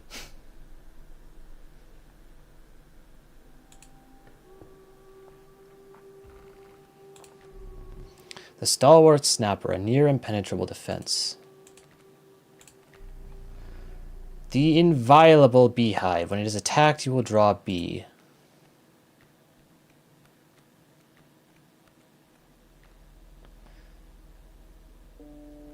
Beehive. So 1 sacrifice. Does 0 damage. 2 heart. When it's attacked, we get a bee. Bees are pretty okay.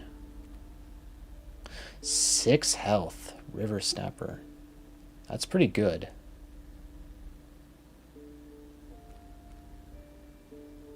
I think river snapper is pretty good.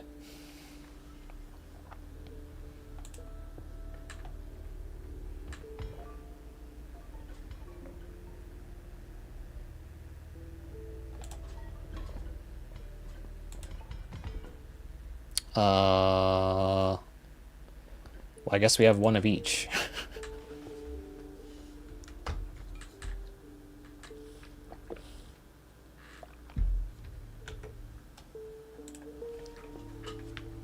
Another boss time. A foul smell invaded your nostrils and caused your throat to seize. A hulking man sat by a brackish pond with his feet submerged in the dark water. He pulled a hook from a pile of rotting fish and rose to his feet. I am the angler. Go fish.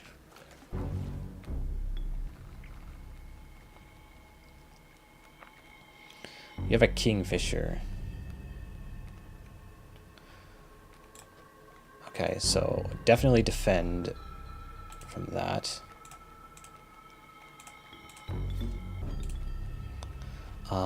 Caged wolf. Adder. I don't have anything to sacrifice with, so end turn. Which fish? Hard choose. Wait, what?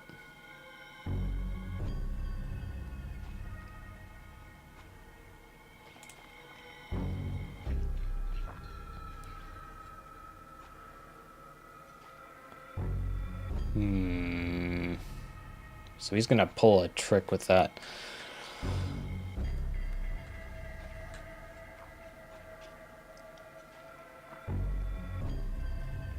Let's see.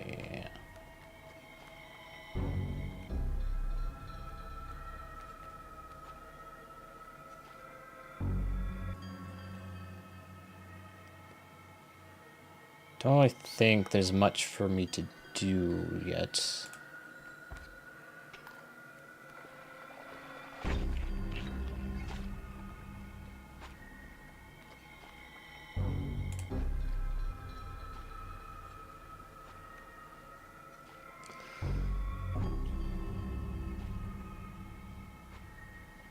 Okay, so we can do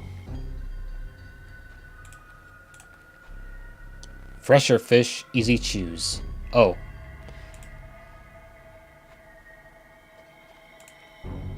New fish, easy choose. Oh, he targets whatever the last card I set on the board is. Interesting. So if I sacrifice these two for one of these, he's just gonna hook it.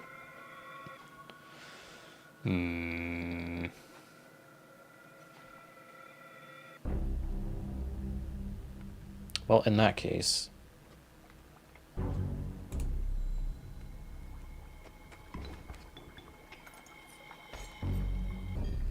Mine now. Go fish. Oh, I see.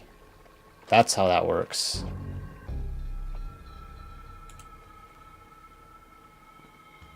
Well, first do this.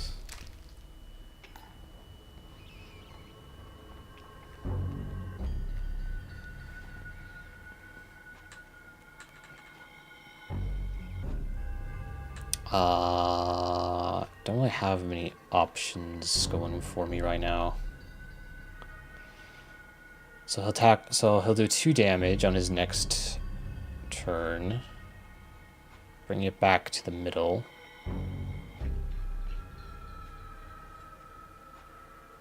I guess skip.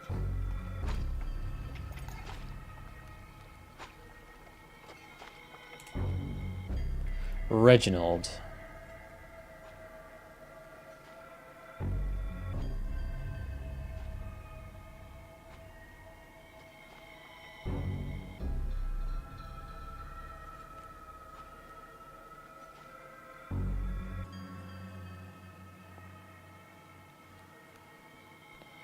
Reginald here. Then put a squirrel here.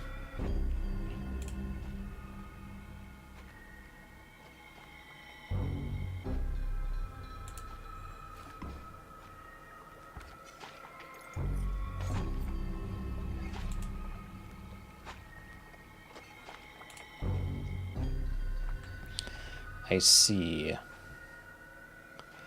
So he has 2 kingfishers. I should probably kill them.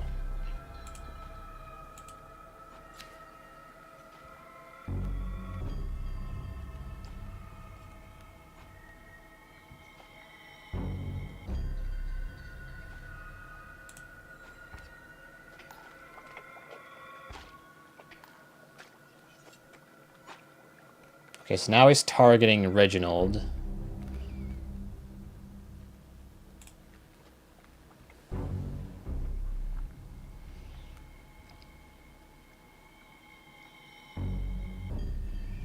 God damn.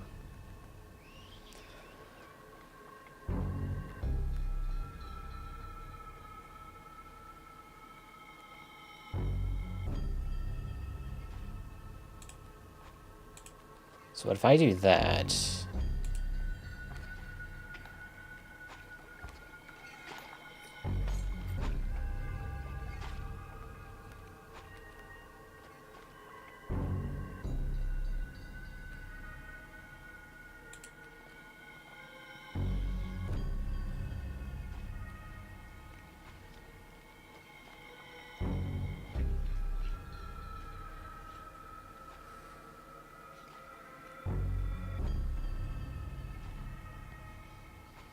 Yeah, that's basically what I'm doing. I filled him with squirrels. So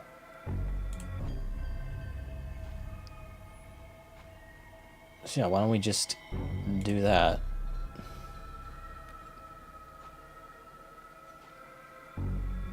Is he not targeting it?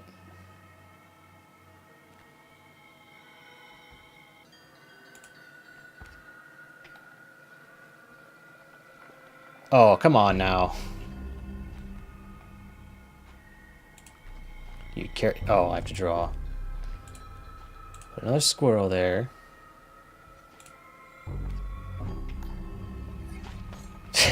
He just removed his... Now it's all squirrels. Oops, all squirrels.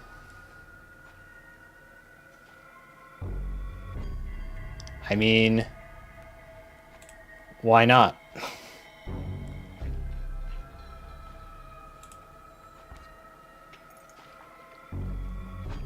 I mean, he's still targeting the squirrel. Oh, I'm out of squirrels now.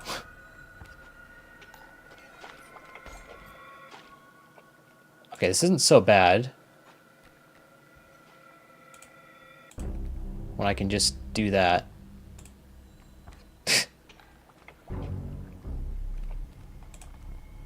Care to draw?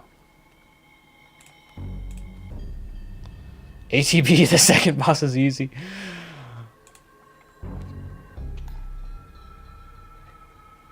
Oh, but there's a round 2. Go fish. Bait bucket.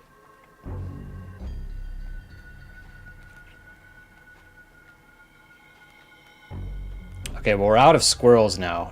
So that's a slight problem.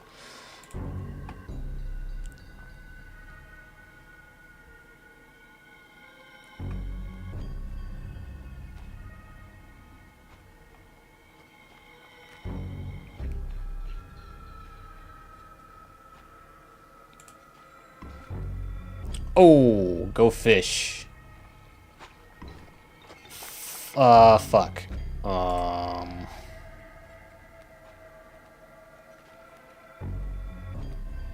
Okay. Well then.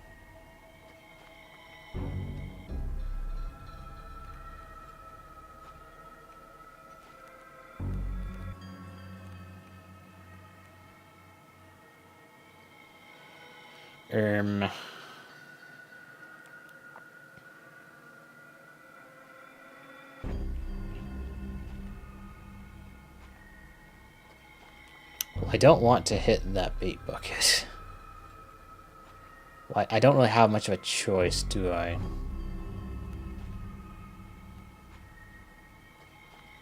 Well, I can do this and then use this.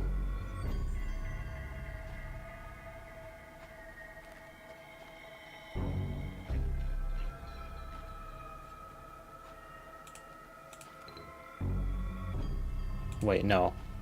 Damn, I should have put him down first, then activated that, whatever.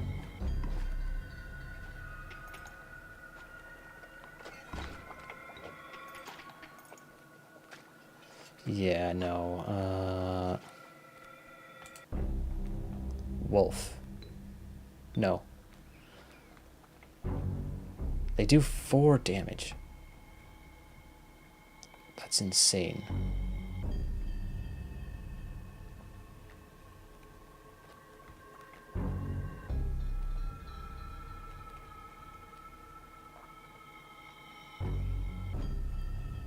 Yeah, I'm pretty sure I'm dead next turn, pretty much no matter what I do. Because, like, even if I defend from 1...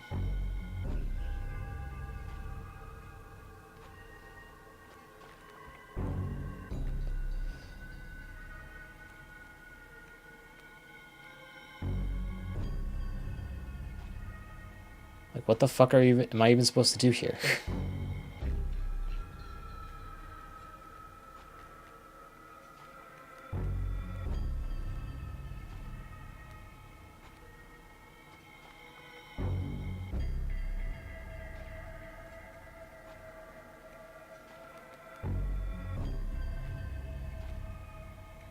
I suppose we have an adder.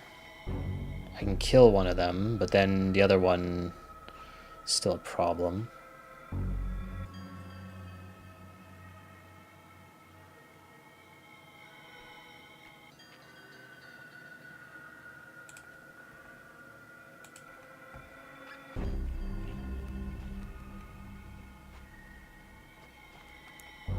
So we have 3, I suppose.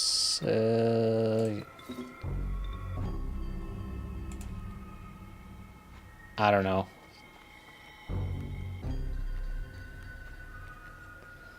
Pull out the big damage, yeah.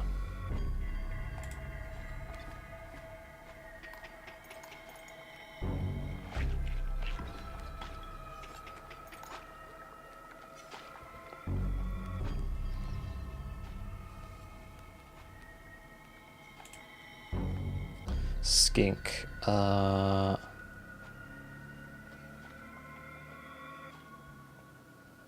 Well, Casey is doing pretty good because we're attacking these guys, but we don't have any way to... We need to defend. Is the problem. I don't have any... Almost all of these require... They all require sacrifices. Yeah, I think I'm screwed.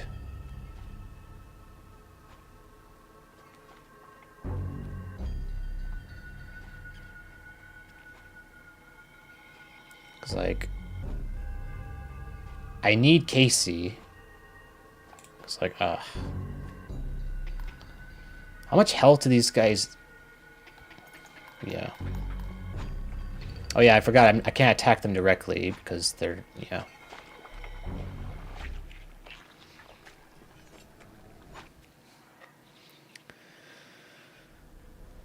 It seemed like a good idea at the time.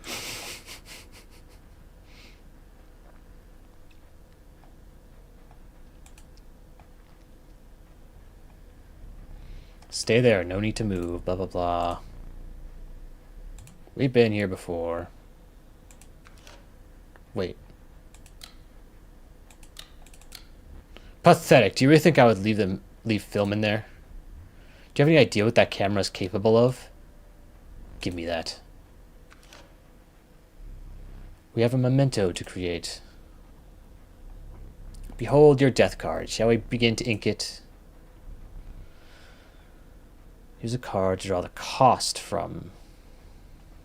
Well, obviously the cheapest one is the bullfrog. The cost of 1 blood from the bullfrog. And another. This time I will use its power and health. The numbers. Obviously. Now choose a card from which we will extract the sigils.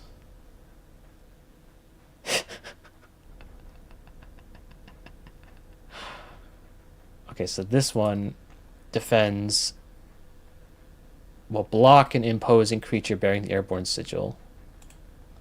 And then this will create a tail in its place and move to the right.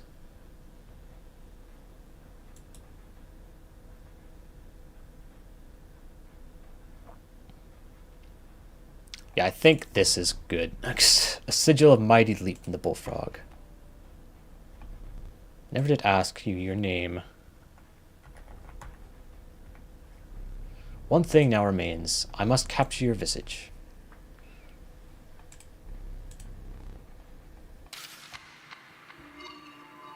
Name bro Saitama. Super low cost, but fucking incredible health and damage. To be impaled on the angler's hook, like the one who came before. It seems the lowly stink bug has made its way in, but it is dealt, so it stands. Stoat. Does the stoat look different?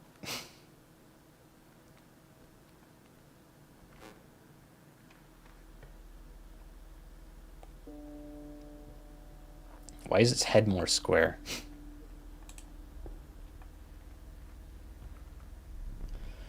No, you may not choose a specific beast. Instead, you must have to decide on a tribe that you prefer. A tribe that I prefer.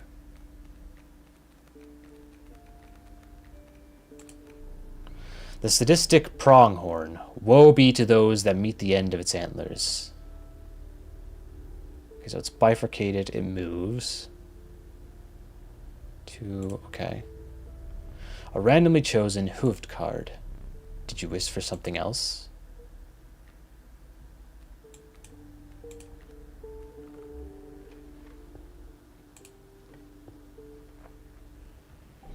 An ancient woman emerged from behind an oak tree.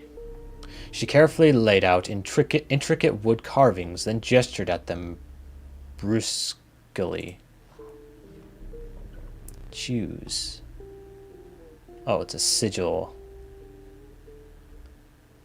I prefer this sigil.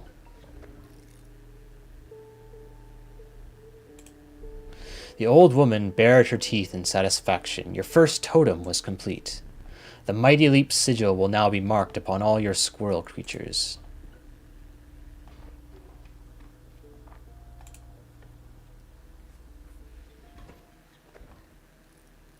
Oh, I fucking hate this thing.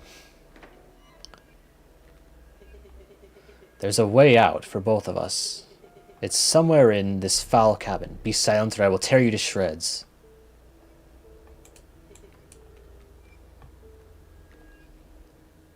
Porcupine, coyote.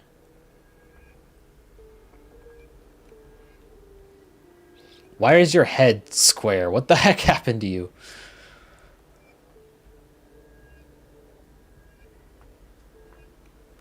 Okay. Squirrel. So 1 damage, 2 damage, so it's 3 damage total.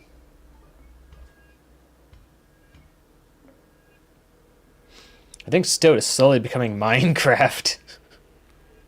Yeah.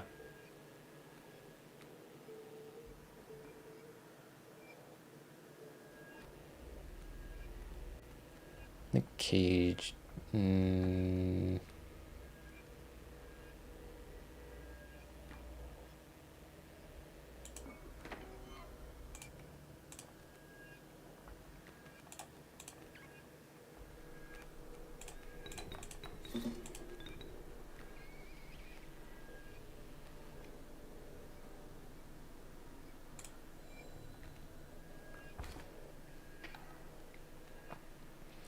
I'll take this squirrel. I'm gonna take damage if I attack it.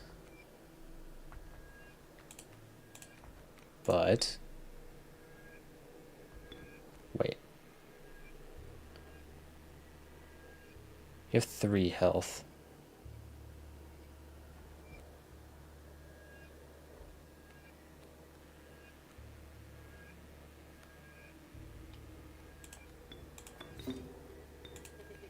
Okay.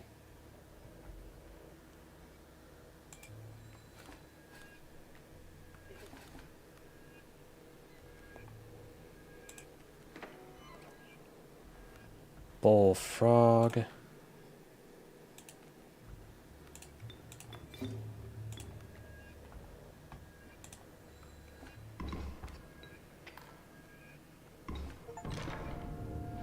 Free the wolf statue from its cage. What was that?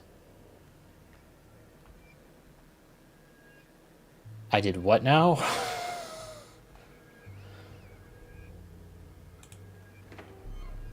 I see the way this is going. I concede. You may accept my surrender, or you may finish this match the slow way. I think something broke. Okay, so I can... So if I do it the slow way, do I get anything?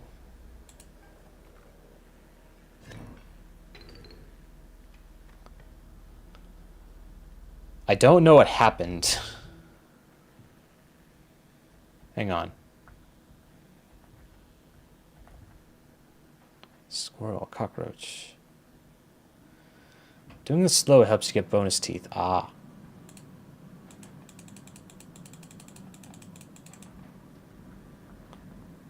What happened here?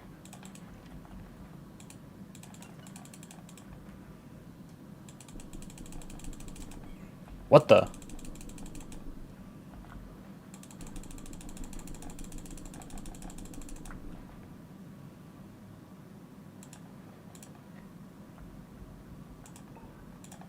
Oh. I do relish snuffing out your excess candles before a boss. Perhaps you will now enjoy it as much as I do. Oh! Hello.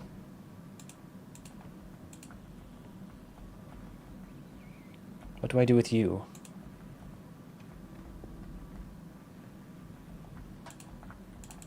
So I don't seem to set you down.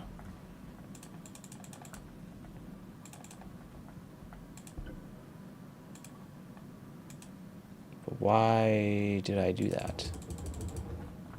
Also, do I... Okay, there's nothing in there anymore. Presumably.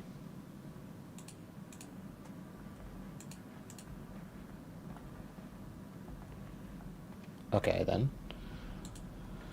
The knife. The knife? I like crows. The adept kingfisher, slippery hunter. Okay, now we can use one of these fuckers. Anyways, the knife.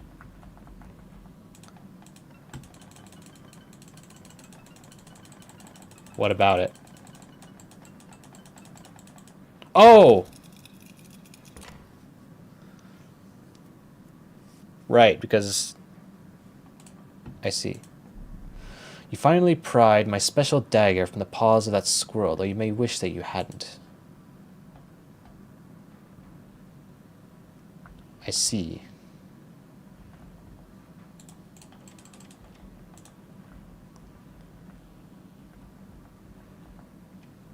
So I have the dagger sitting there now. Whatever that's good for. The bones of the ancient woman creaked and groaned as she approached. With gently shaking hands, she placed her offerings before you.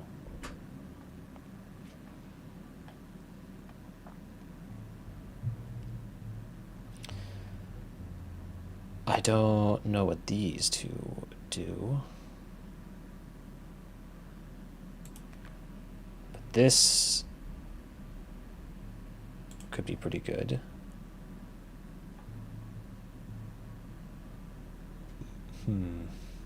Oh, I see. Because it applies the effect. The heads change what type of card it applies the effect to. So right now it applies the effect to the squirrel cards. But if I were to just get this, that wouldn't really help me. Because the squirrels don't do anything.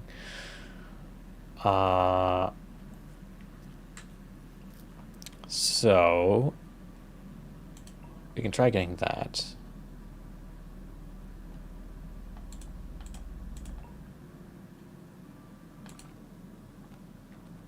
Stink bug.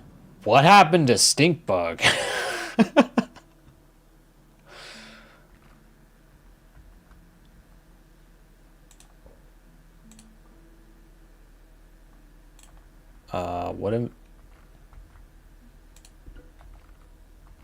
What is going on now? Hello, game? Oh. The old woman collected her pieces and shuffled off into the darkness. It wasn't quite clear to me that I had to select two things. Okay.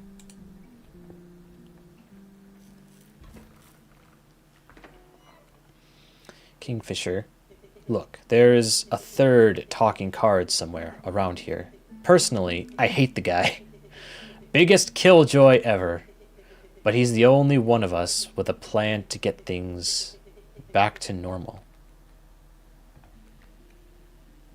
Well, you already have... Okay. Oh, wait. So you attack and you are defended against other ones. Okay. What is with you? Anyway, so Grand Fur, Boulder, Stronghorn. Okay.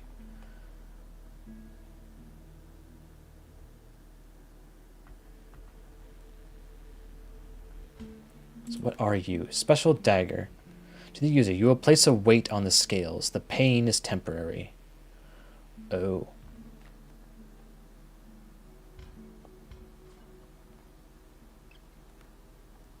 Yikes. So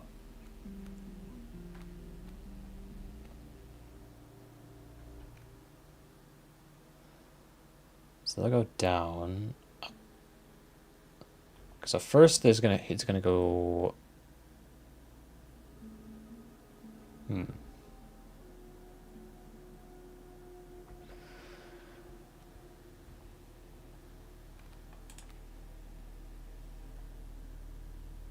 There's the boulder. Well, if we put our Kingfisher there, it won't matter that the boulder is there. I think.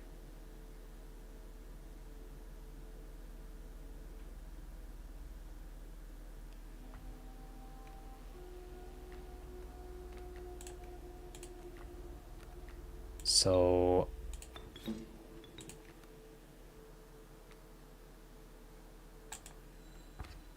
yeah.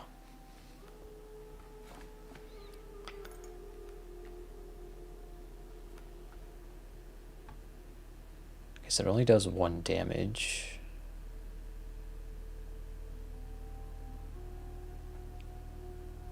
It's bifurcated, so I don't. So if I put something here, it will get attacked next turn.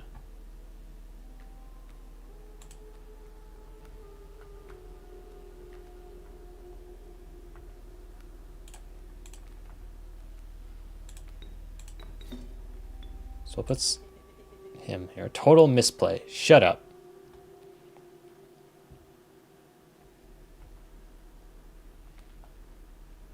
Don't worry, you'll get your dagger after the next game over if you use them.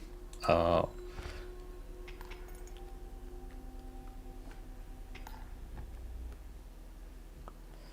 Elk fawn.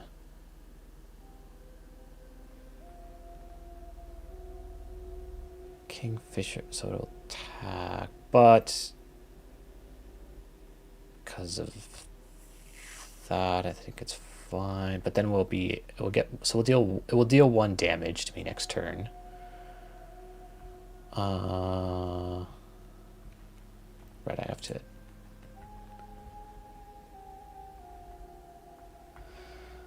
But what if I stink bug? So we can reduce... There's nowhere for that card to be played. Wait, don't die. Oh, right. That was a misplay. I thought this guy had to be sacrificed to... I mean, I thought I had to sacrifice to get him, but no, it's the bones. I forgot. Well, at least still act as defense, I guess.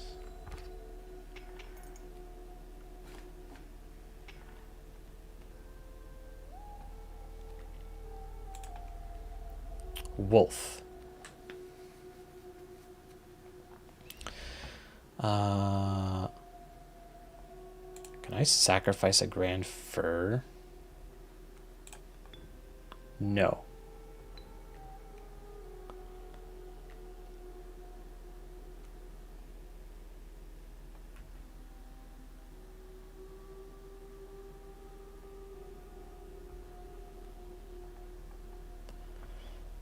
I think it would be worth it to sacrifice the stoat.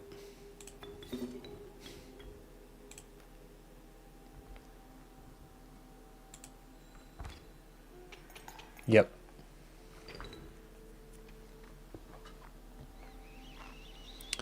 What is this now? You came across a hobbled man standing beside some boulders. Ye caught me off guard. Not supposed to see me till further down the road. Say, I like me a gamble. If ye can pick a boulder that's gold in it, ye can keep it. Show me where to strike. Eeny, meeny, miny, mo. Dag nabbit, no gold. That is a funny looking varmint. Keep it.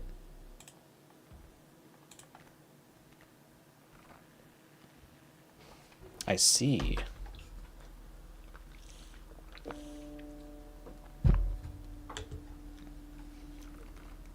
Okay, so now we do the sigil transfer thing again. Okay, so this is the choice is yours. So the thing that I want, so the sigil that I want goes on the bottom.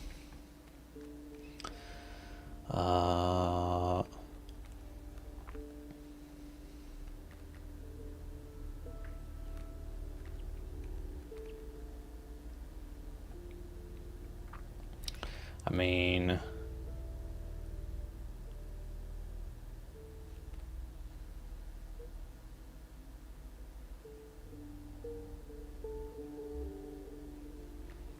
I don't think there's anyone that I want to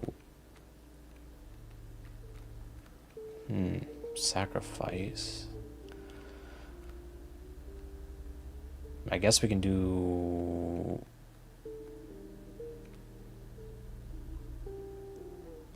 Well, the Kingfisher is pretty good, but it does have only 1 health. But then again, that doesn't matter too much because it's protected by this. The bifurcation here is good, but then it also moves, which is not great. Creature opposing a card bearing the sigil loses 1 power.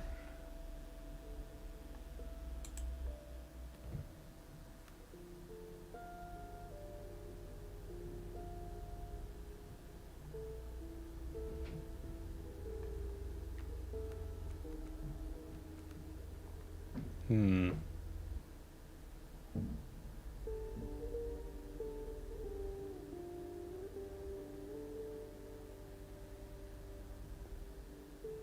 I want 2 bone sacrifice or blood sacrifice? Blood sacrifice seems easier.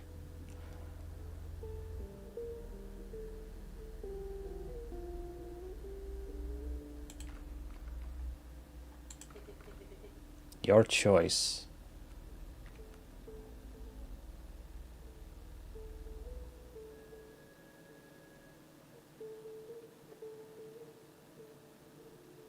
I feel like the Kingfisher would be pretty good for this.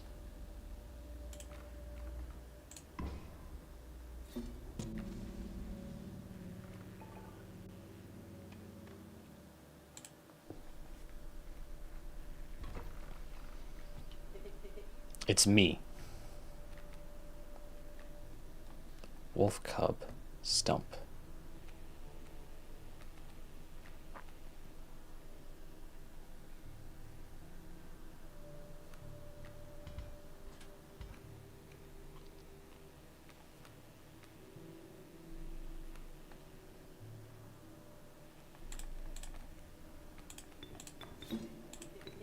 Fine.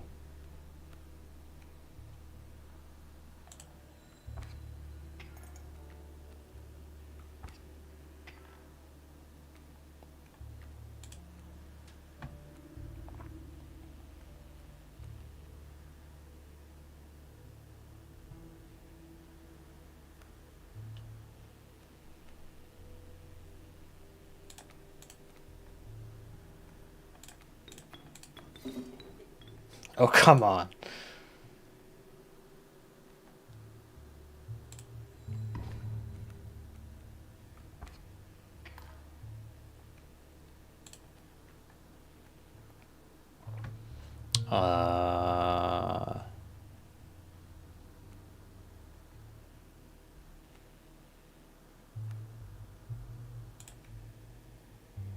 Squirrel is defense.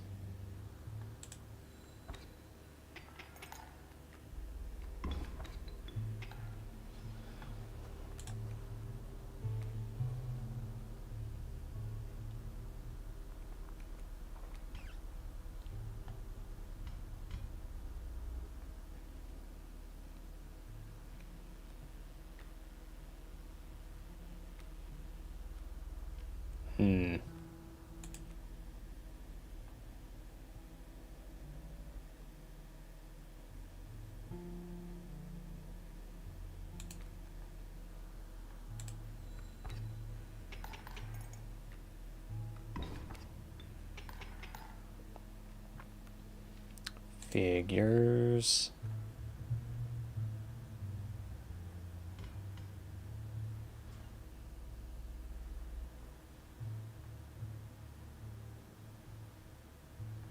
So I will do 3 damage, then he does 4. So we'll just keep going back and forth. But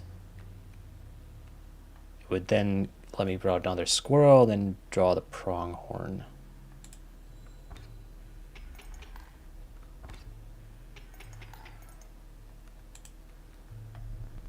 You have me here. I surrender. I'll take that.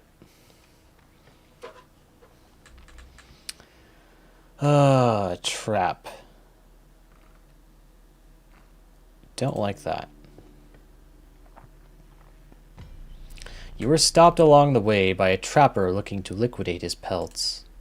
There was something uncanny about his appearance, but you were quickly distracted by his wares. Care to look at me pelts? Oh, it's a shopkeeper. Take a pelt, free of charge. See the quality. Rabbit pelt.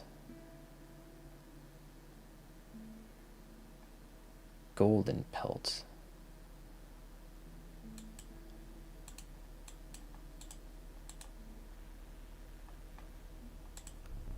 You'll need more teeth for that one. Oh.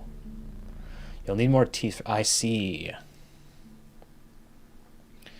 So you want to... I didn't really understand why you want to collect teeth, but now I see, because you use it as currency for this. I see. Well, we can only get that. You're leaving already? Please, consider me pelts. Thanks for your business. The man assured you of the value of the pelts. They appear to be useless in a fight, but he mentioned that the trader further down the path would reward you for them. Pretty much painful to organize. I don't know what this one is. Better to learn now than never. The decrepit woodcarver appeared before you. Ah, it's the woodcarver. She moved with a certain vigor in spite of her considerable age. I don't like the movement one. I do like this, though.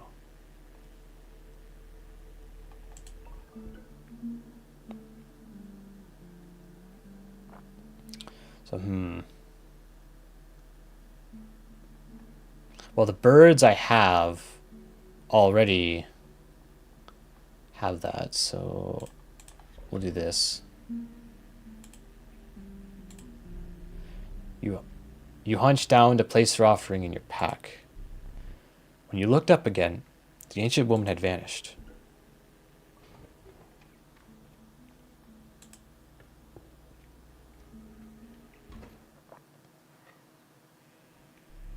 That's smoke. It is great indeed. The incessant clank, clank, clanking reverberated between your ears. The path ahead was blocked by a grotesque figure. 'Twas the prospector. Hee-haw! This guy again.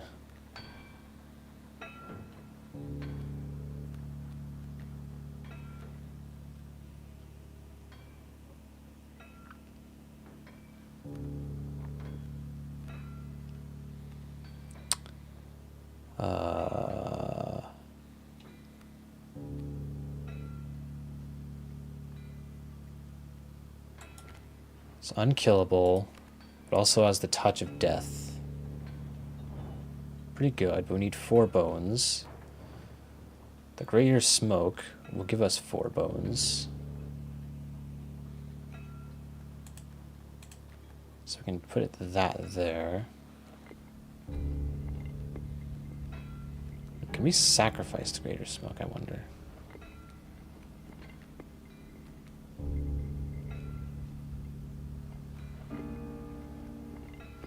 So the one sacrifice, we can use the kingfisher.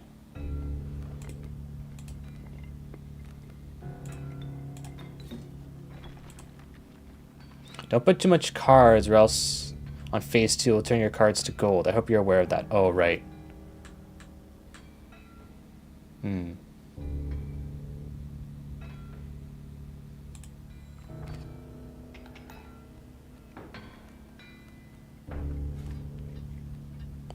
Remember, killing the mule is quite valuable.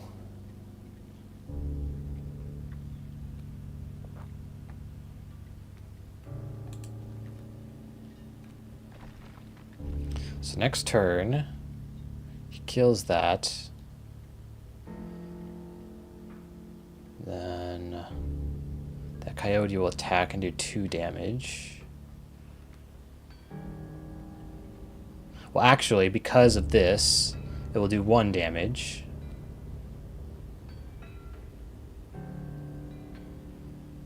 And then we also do 1 damage, so it kind of cancels out.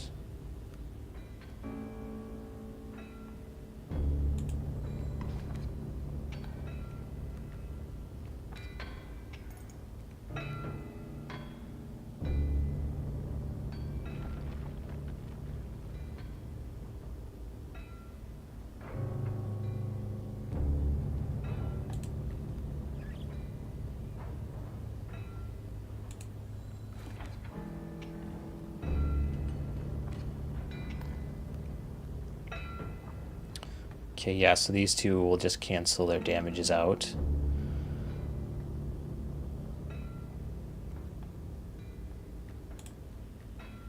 Bullfrog.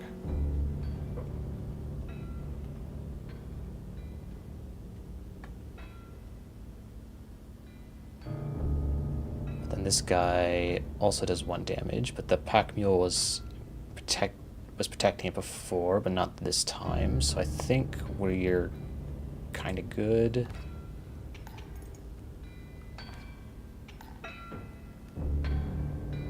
Okay, now it's protecting it again. But then this guy will move forward and do 2 damage.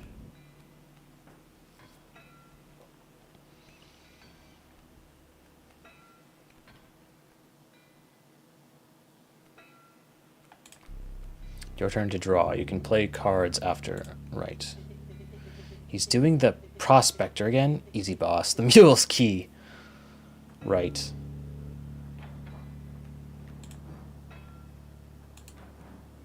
Use that to defend.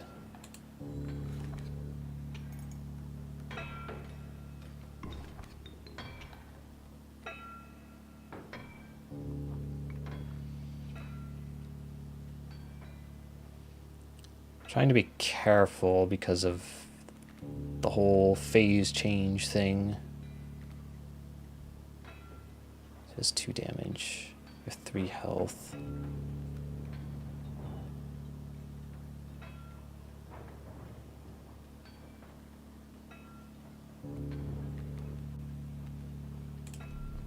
I want to allow you to play card before you draw. Oh, right.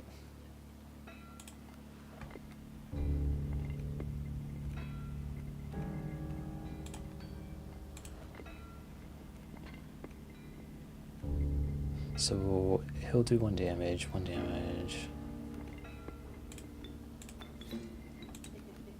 Keep me alive. Not sure how well that's going to work out.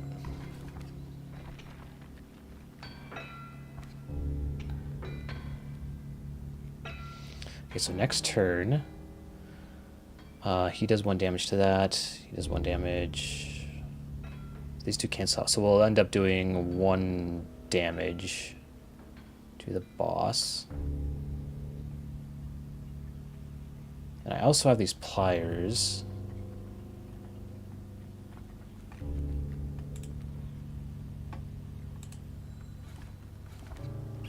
Oh, I see. That happens. I forgot about the mole's ability. Rabbit pelt.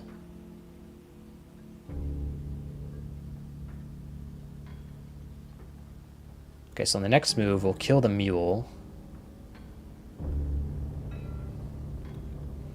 These 2 will cancel out, so no damage will be done.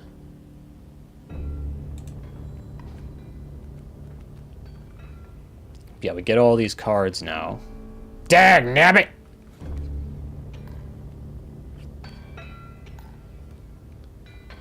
Okay, so now these 2 will cancel out.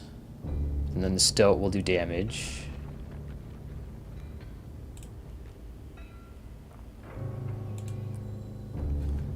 Or not, actually.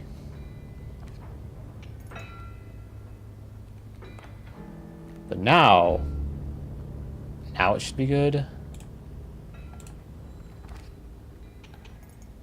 Right. There's gold in them cards. Well, goodbye, guys.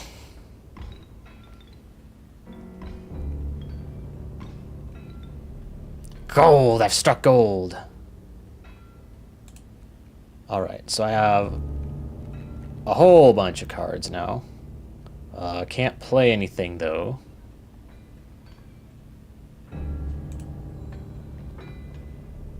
Get him!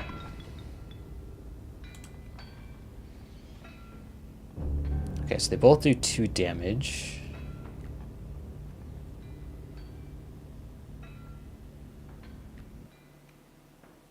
Ringworm.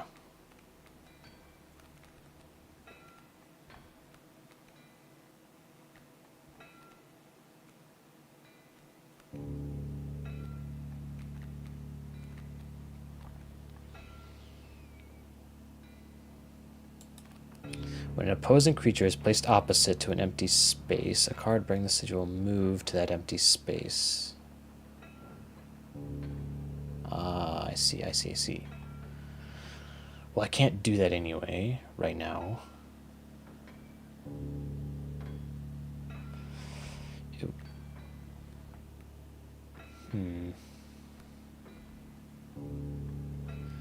Placing a pronghorn would be not great. Because then it would die. Well, actually, no, it has 3 health.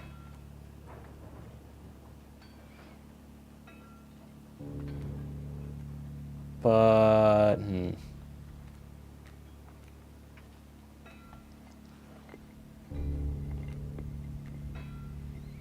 So the cockroach. So we attack first, right? So cockroach is pretty good.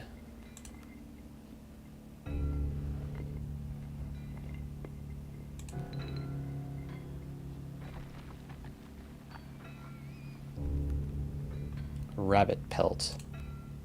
I guess his defense.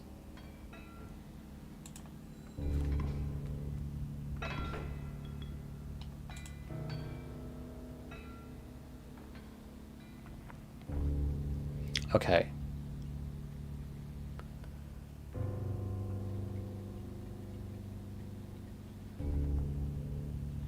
So we have the adder.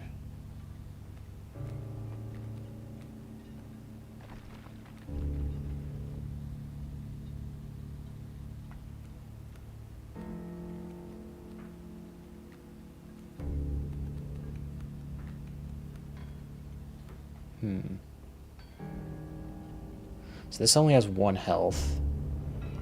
So I can kill it if I have something that can do 1 damage. So we can put the opossum there. Yes.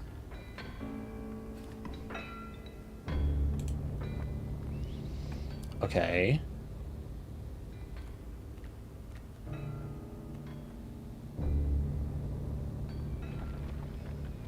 So now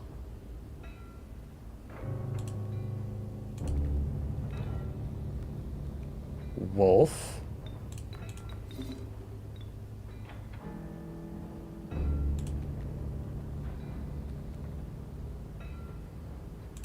And then, oh, no. And then, I don't know, a squirrel here. There we go.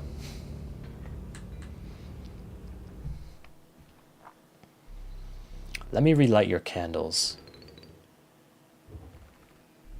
Very well. You may choose a rare card. The uninspiring Gek. Perhaps you can find a use for it. Gek. The eternal serpent. Death strengthens it forever.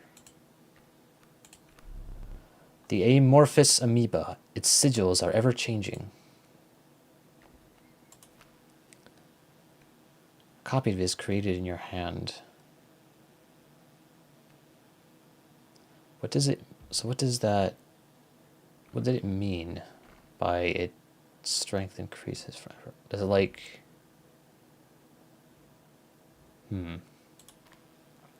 Amorphous. When a card bearing this sigil is drawn, the sigil is replaced with another sigil at random.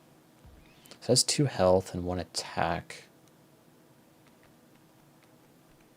It requires 2 bones.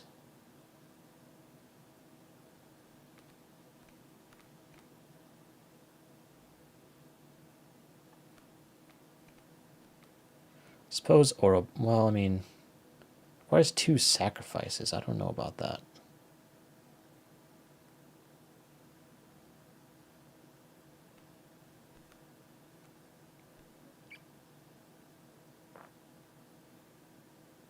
We'll go with amoeba. After the harrowing encounter with the prospect, you gather yourself and continued onwards. Let me see. The air grew thick with moisture. The buzzing and chirping of insects drowned out the sound of your footfalls. You beheld the wetlands.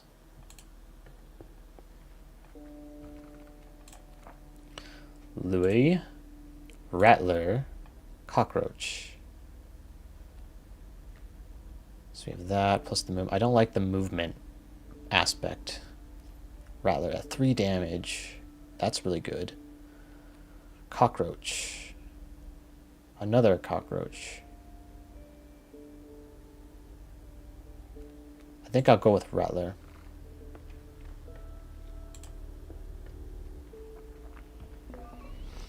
Oh no, you can't use that. Failure. To the user, nothing will happen. This bottle of goo has no use. Then why would it... But why?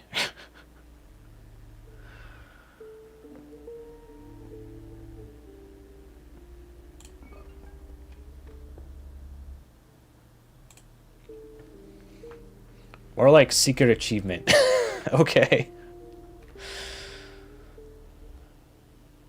Yeah, it's like, why would I use that? B. Bullfrog. Okay, so this guy will attack me directly. If there's a creature opposing it. So we want to kill that guy.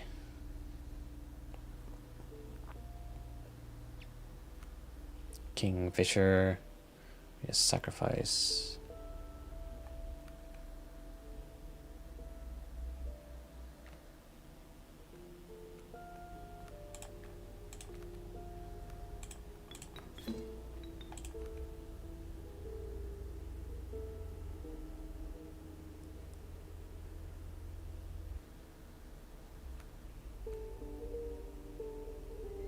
Need 4 of those.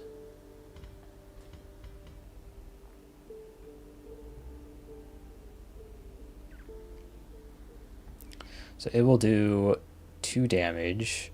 I will do 1.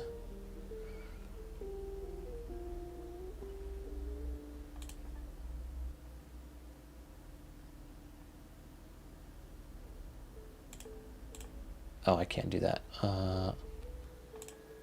Whatever.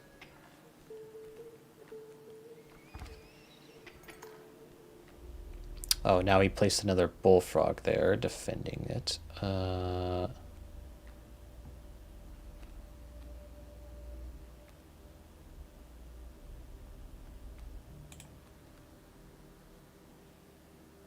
Okay, now I can kill you.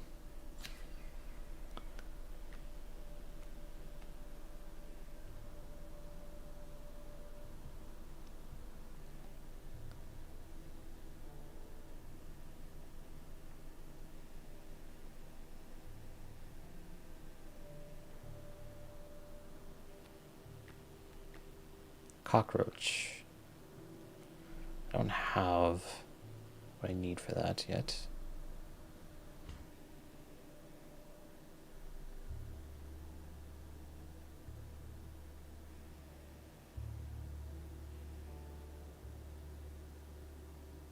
So it can't, this one won't be able to attack, so we'll just do 2 damage. I do 1, so that would just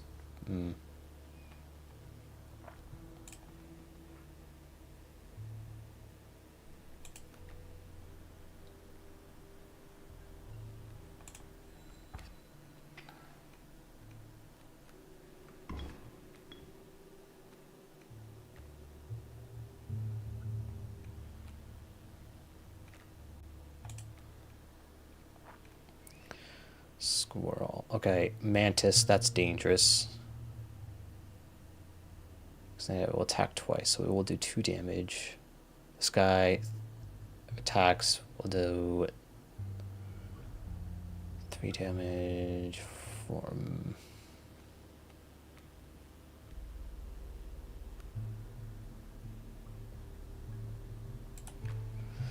You'll place a weight on the scales. The pain is temporary. Do this one.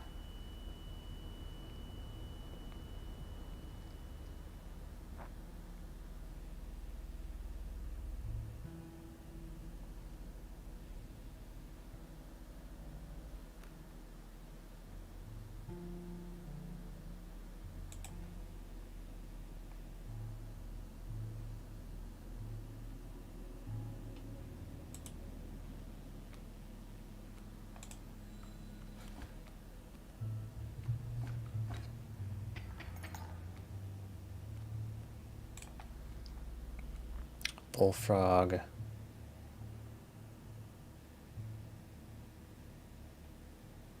One, 2, 3. This one blocks.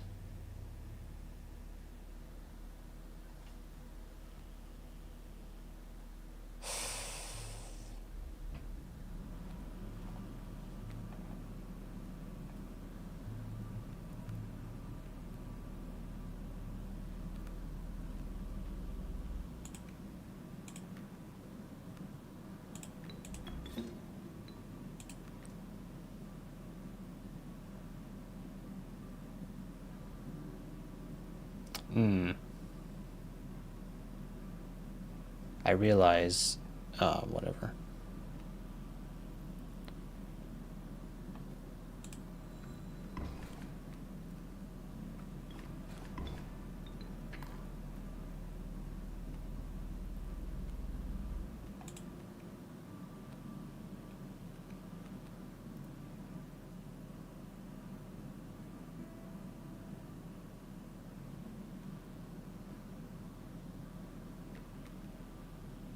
I can summon this out.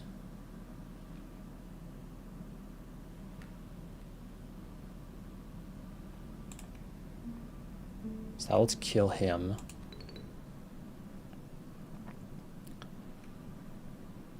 So I take 2 damage, it's over. So this guy can't attack because he's not in play. This one will come in play, but he'll be blocked by the Kingfisher. This guy's gonna die. Bullfrog. I can block with a squirrel.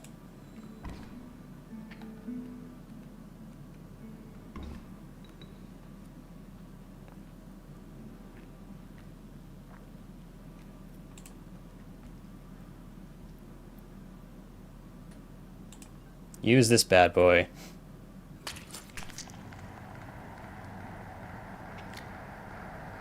Oh boy.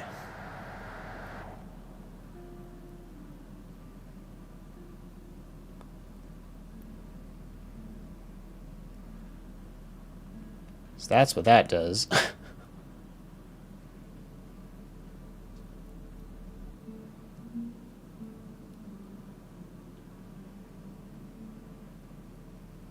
Because these two will essentially cancel each other. Wait, no. So this guy will do no damage to me.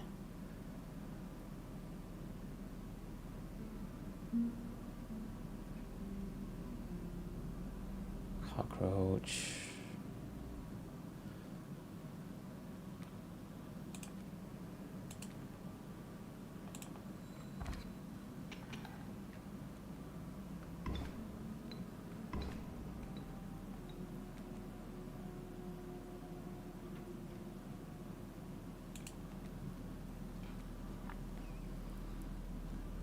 So I can put the cockroach down. Wait, no, I can't because...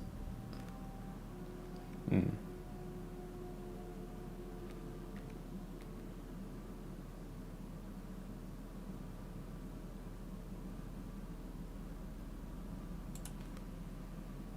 there's a creature opposing it.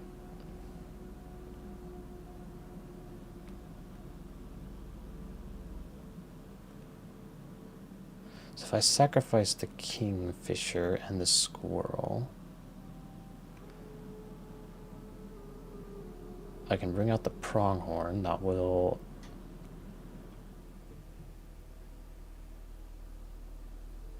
kill the bee and the bullfrog.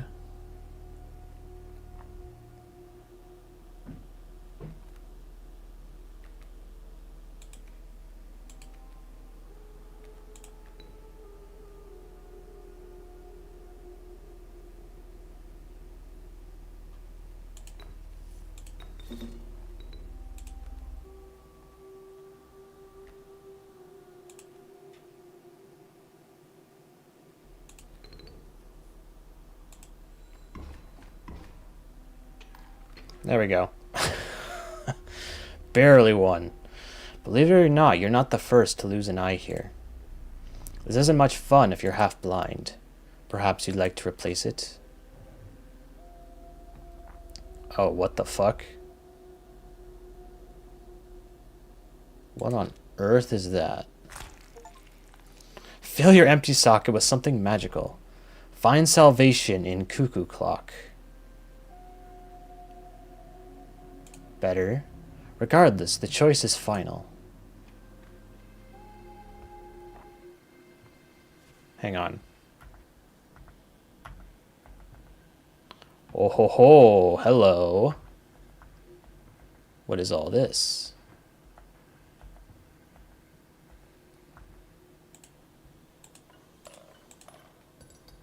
I'll take those. Thank you very much.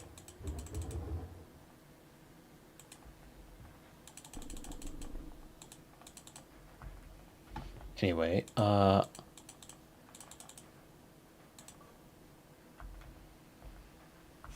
now have the plant. Okay.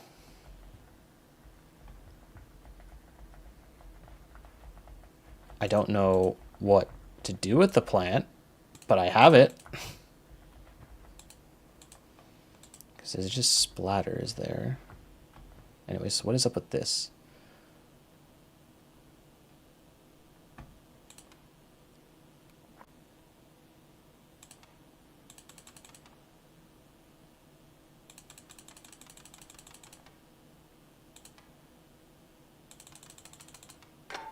Boom. Stunted wolf. Take the film roll before he sees it. Now. What are you up to over there? Find a spare film roll. I didn't see the first line of dialogue.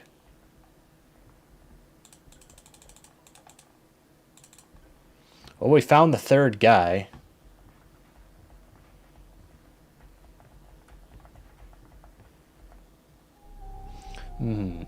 You've plucked that from the oil painting.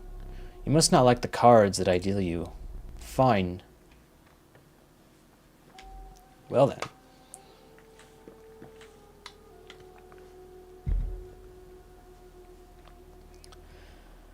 What is this? You encountered a small outpost in the woods, tended by a mysterious woman. It was the trader that the old trapper had mentioned. Her appearance was unsettling, but you were mollified by her offerings. Do you mind if I examine those pelts of yours? Aha, let's start with your hair pelts. Here's what I can offer. Oh, I can trade you any of these. Take your time. So in exchange for this rabbit pelt, I can get one of these. So a cat doesn't do any damage, has 1 health, but it has many lives. So I can sacrifice it without destroying it. Wolf cub. It will become a wolf the next 2 turns. Beehive, opossum, bullfrog, rat king. You have to sacrifice 2 to get it. Turkey vulture. Sacrifice 8 bones, 3 damage, 3 health. Attacks directly. Corpse maggots. Corpse eater. If a creature that you own perishes by combat, a card bearing this sigil in your hand is automatically played in its place. Ah. So, if something I have dies, it will be replaced with this. It has 2 health, which is pretty good.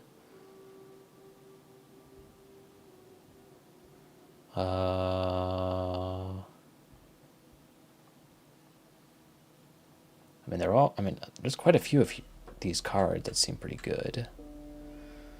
So wolf cub,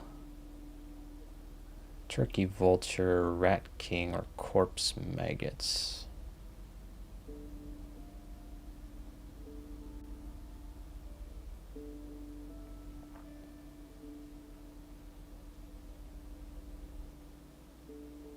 Trying to imagine some battle scenarios.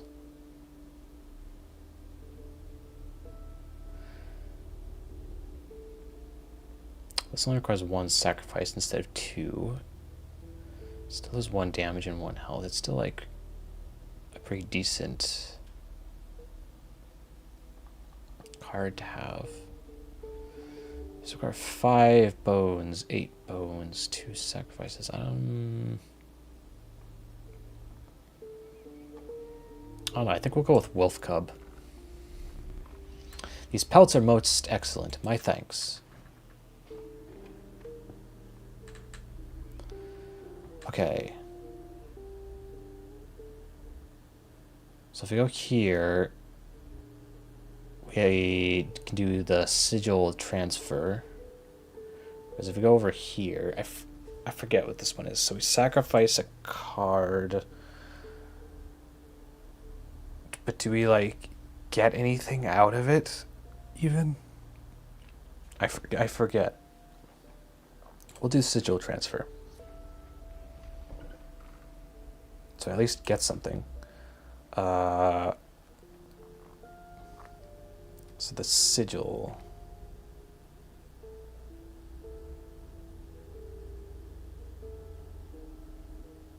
Having a random sigil could be pretty interesting.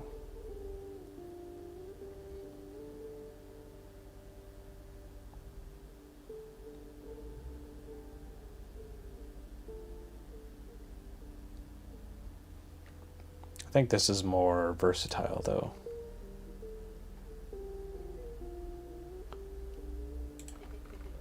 It's me.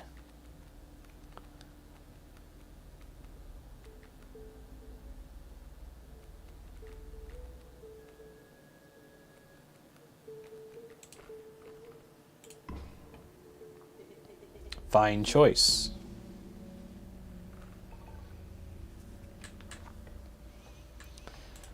All right, another battle. I ought to thank you. How has it been? It has been quite bad. I am trapped in the body of a stoat, in the paper of a card. I see that. And I have, of course, set up a way to reset once more. Go on. Our player friend here, they already hold the key. Why are you becoming a computer?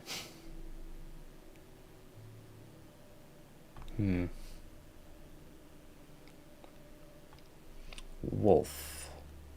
The key. Another wolf guy. Rattler. So 3 attack, 1 health. So he's gonna move and then attack. What if I have here?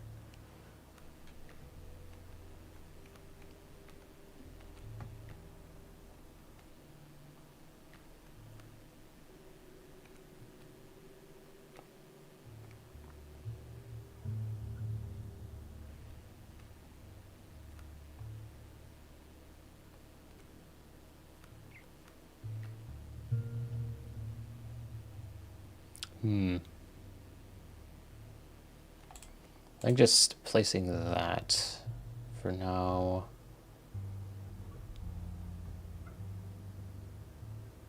It's about as good as I can do.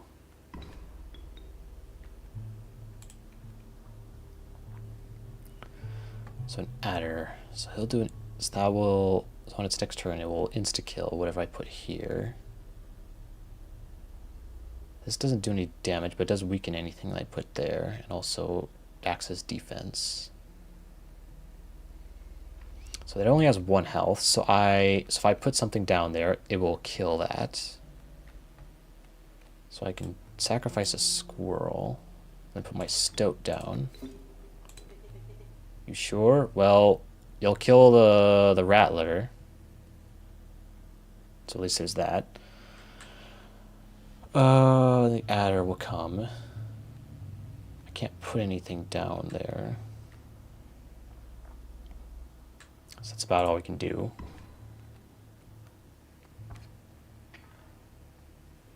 Well, another rattler will come. Well, you're gonna die, little buddy.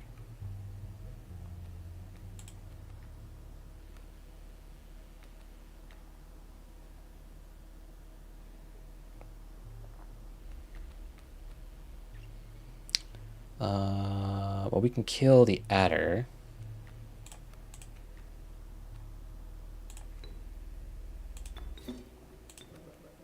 Here we are.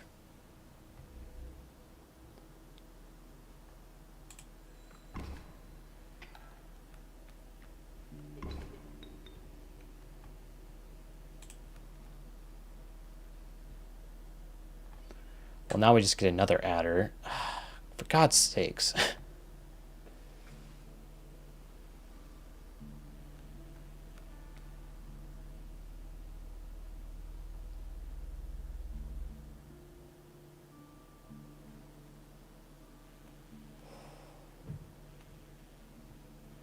So what are we looking at here? So we're perfectly balanced.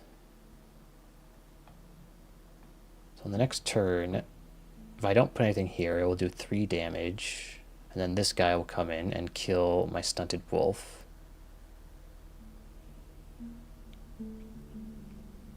So I think it's better if we sacrifice a squirrel plus the stunted wolf, kill this rattler.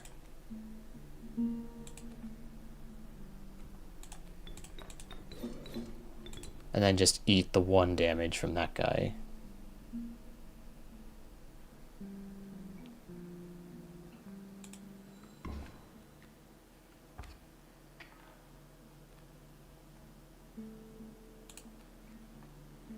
Cockroach.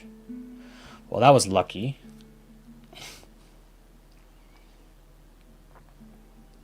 So the cockroach will kill the adder.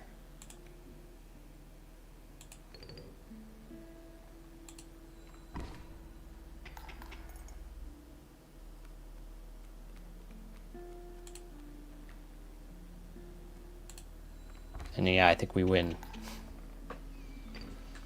Whew.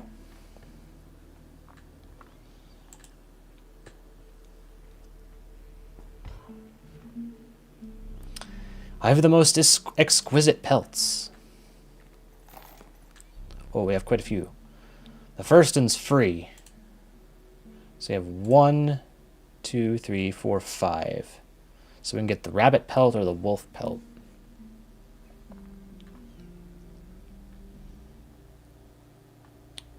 I think we'll just buy the rabbit pelt. We can get 2 rabbit pelts. Kind of want to save and buy a golden pelt if possible. So we'll call that good. Much appreciated.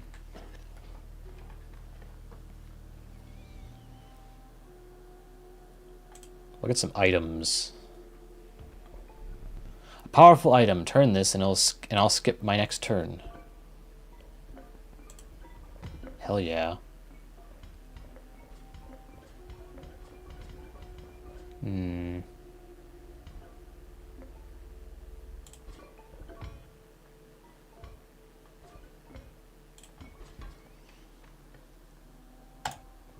All right.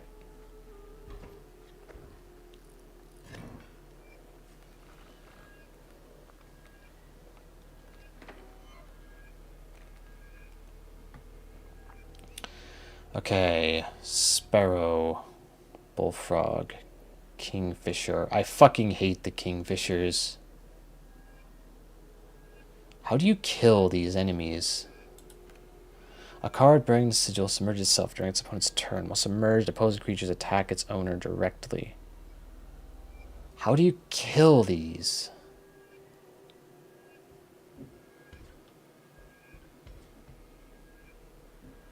For fuck's sake.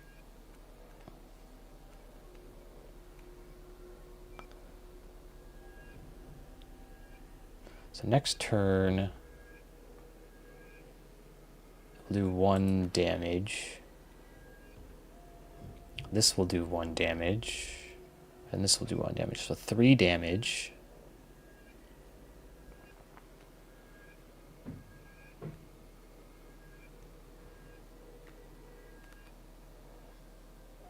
Unless we counter. So I can't... Well, okay, so this is defending against this, actually. So that will... So actually it'll only do 2 damage. If we do another kingfisher right here, that adds another defense.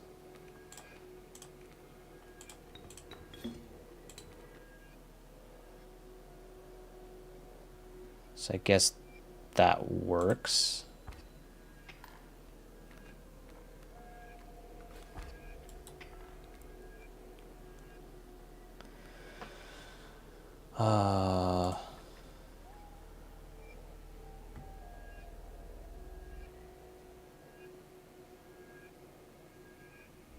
So 1 damage. Actually, no. No damage because it's being blocked. This will do 1 damage. This guy will do... he'll be blocked by the kingfisher. I think... Wait, hang on. How much damage did I... We evened it out, okay.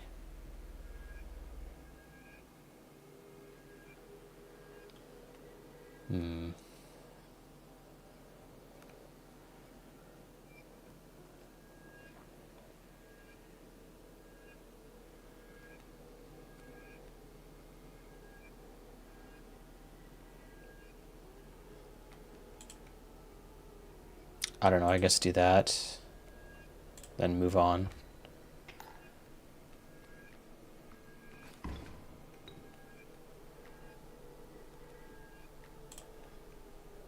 Wolf.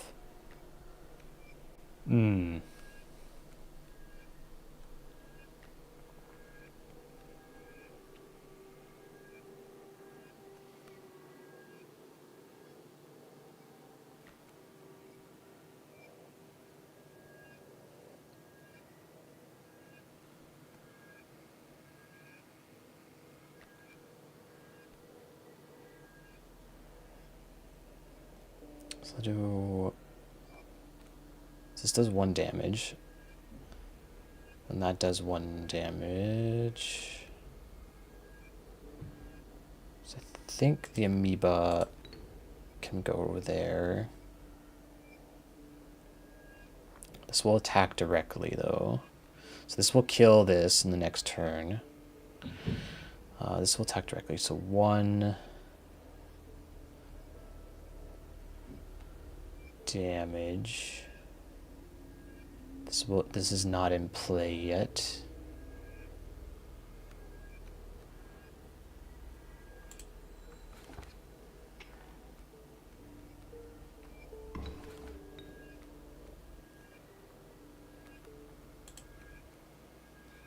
Okay, so now we have. So now we can summon the wolf. So next move. This will kill my amoeba. Actually, no, our amoeba will kill this first. The coyote is not in play because of the stump.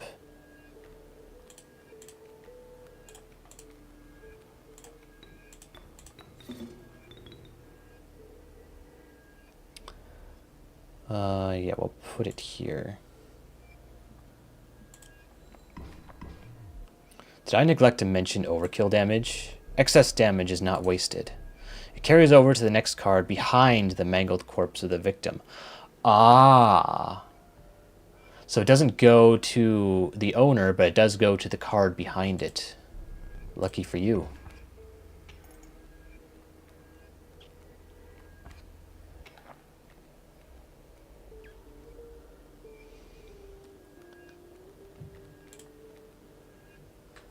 Okay, so next turn we do 1.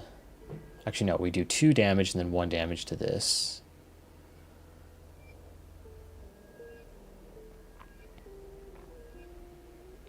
And then we do 1 damage. 1 damage. So I think we're good, actually. No, not quite.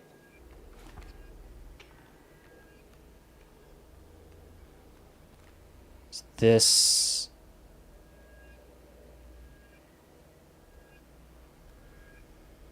So we need to do 2 damage.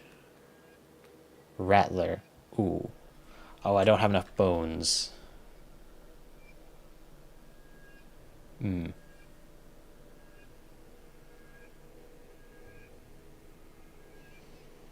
So our wolf should kill this.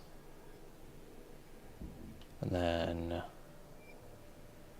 I don't know, I think we should be okay. Yeah. Ooh.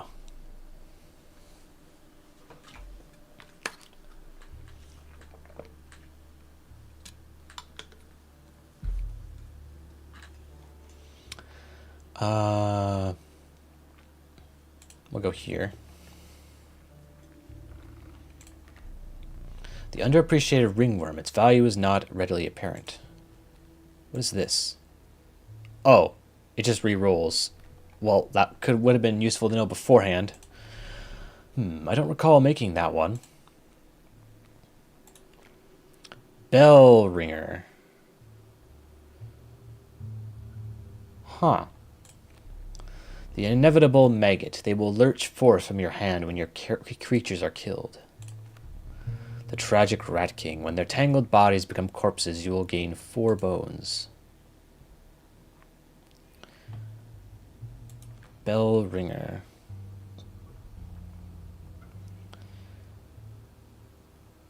Well, I assume... Wait. Does it gain, like, damage for every... Does it gain damage, like, every turn? Like, you press the bell...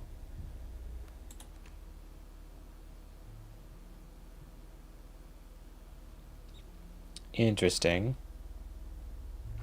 And then it like, huh. Corpse maggots. Ugh. I'm gonna go with this.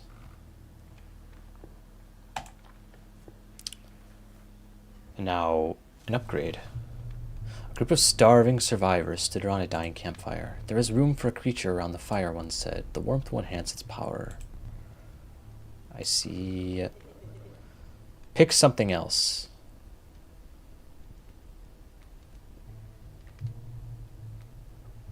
Kingfish is pretty powerful.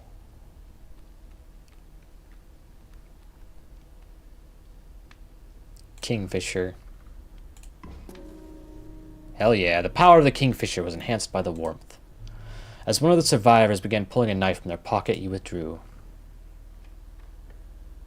Okay. Can I beat this boss?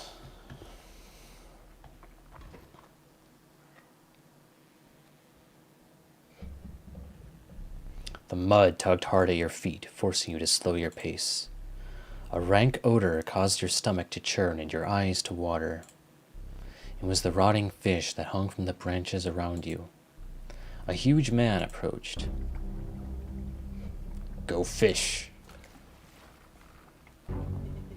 Lucky draw. Is it though?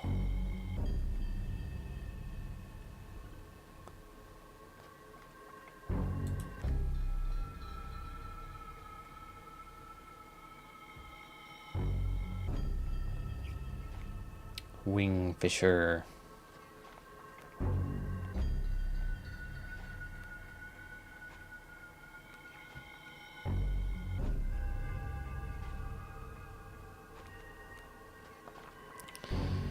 I really hate the Wingfisher.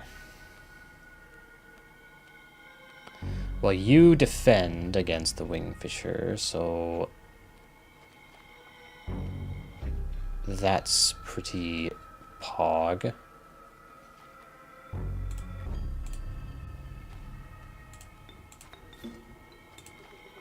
Bad play.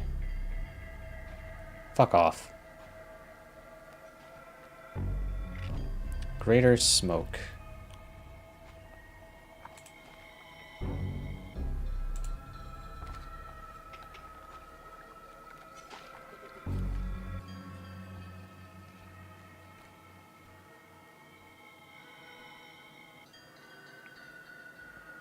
Okay, I don't want to waste all my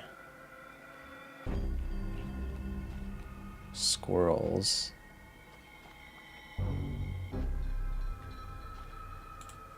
But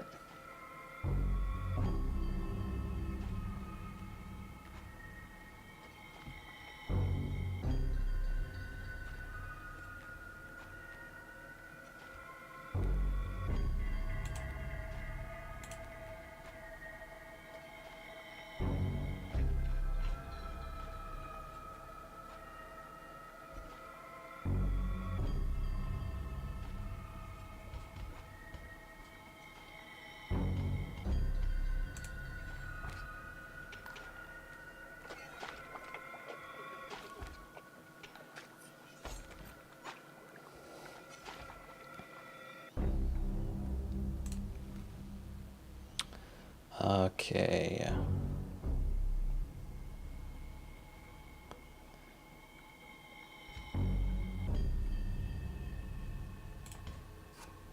Do this. And then just progress. Okay. Now we're back now we're in phase 2 already. Oh, the bait buckets.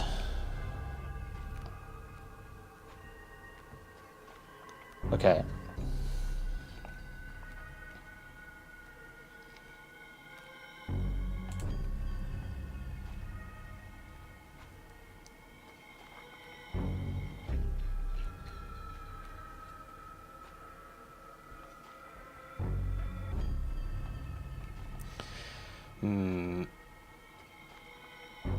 Do this.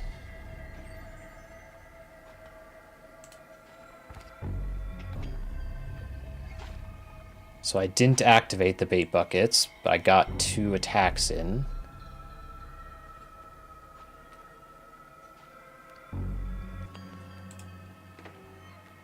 Kingfisher.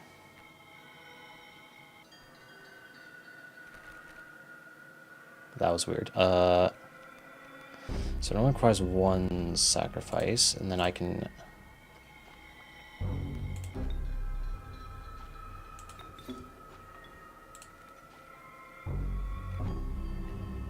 So he's not targeting anything. Oh, but these guys are gonna attack next. They're gonna attack the bait buckets, which is not good. So wait, so we'll do...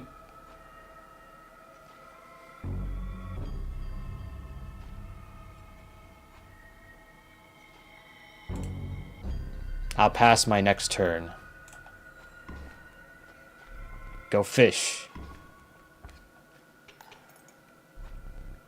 I'm obligated to pass. Rattler. That doesn't help. But...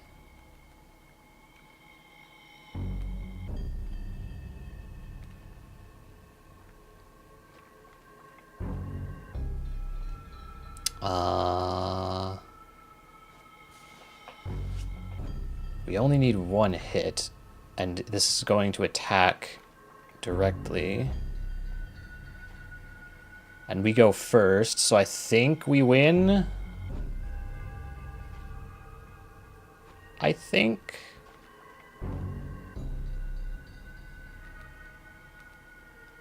we just win. Yes. Okay. Whew. Oh, we beat this guy. Need a light. Your reward.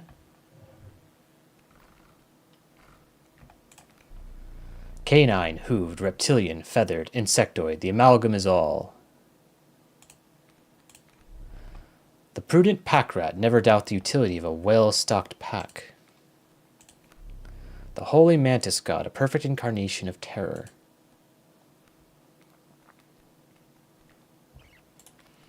Trifurcated strike. A card bearing the sigil will strike each opposing space to the left, right, and center of it. That's pretty good, but it only does 1 damage. But it also only requires 1 sacrifice. Well, actually, no. It does 3 damage if they're like if they're all empty.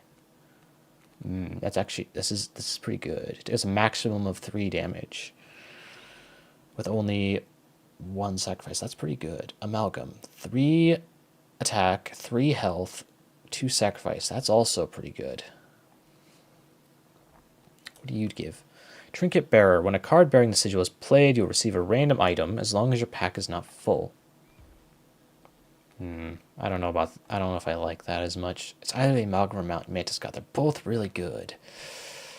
I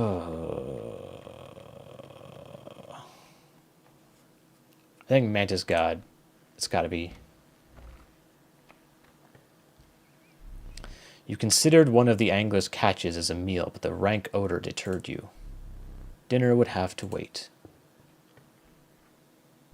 Let me think. A frigid gust of wind billowed, unwelcome, into your lungs. The beauty of the falling snow failed to distract you from the chill in your bones. You had ascended to the snow line.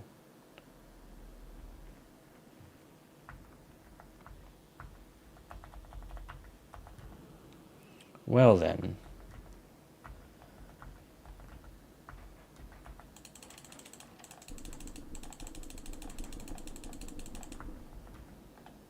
Wait, what? I thought it like changed colors. I think that was just the mouse trail.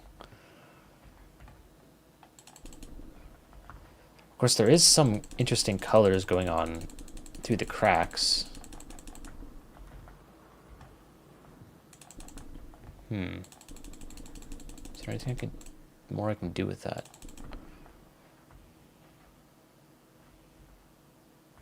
Well, in any case, I think... Wait, hang on. Aha, there's more teeth I can steal. Well, in any case, I think I'm going to have to call it a night, because it's getting really late. Ugh. I can save, right? Last save 1 minute ago. Okay, I think we're good in that case. Whew. Well, this is a pretty cool game. I'm not very good at it, obviously.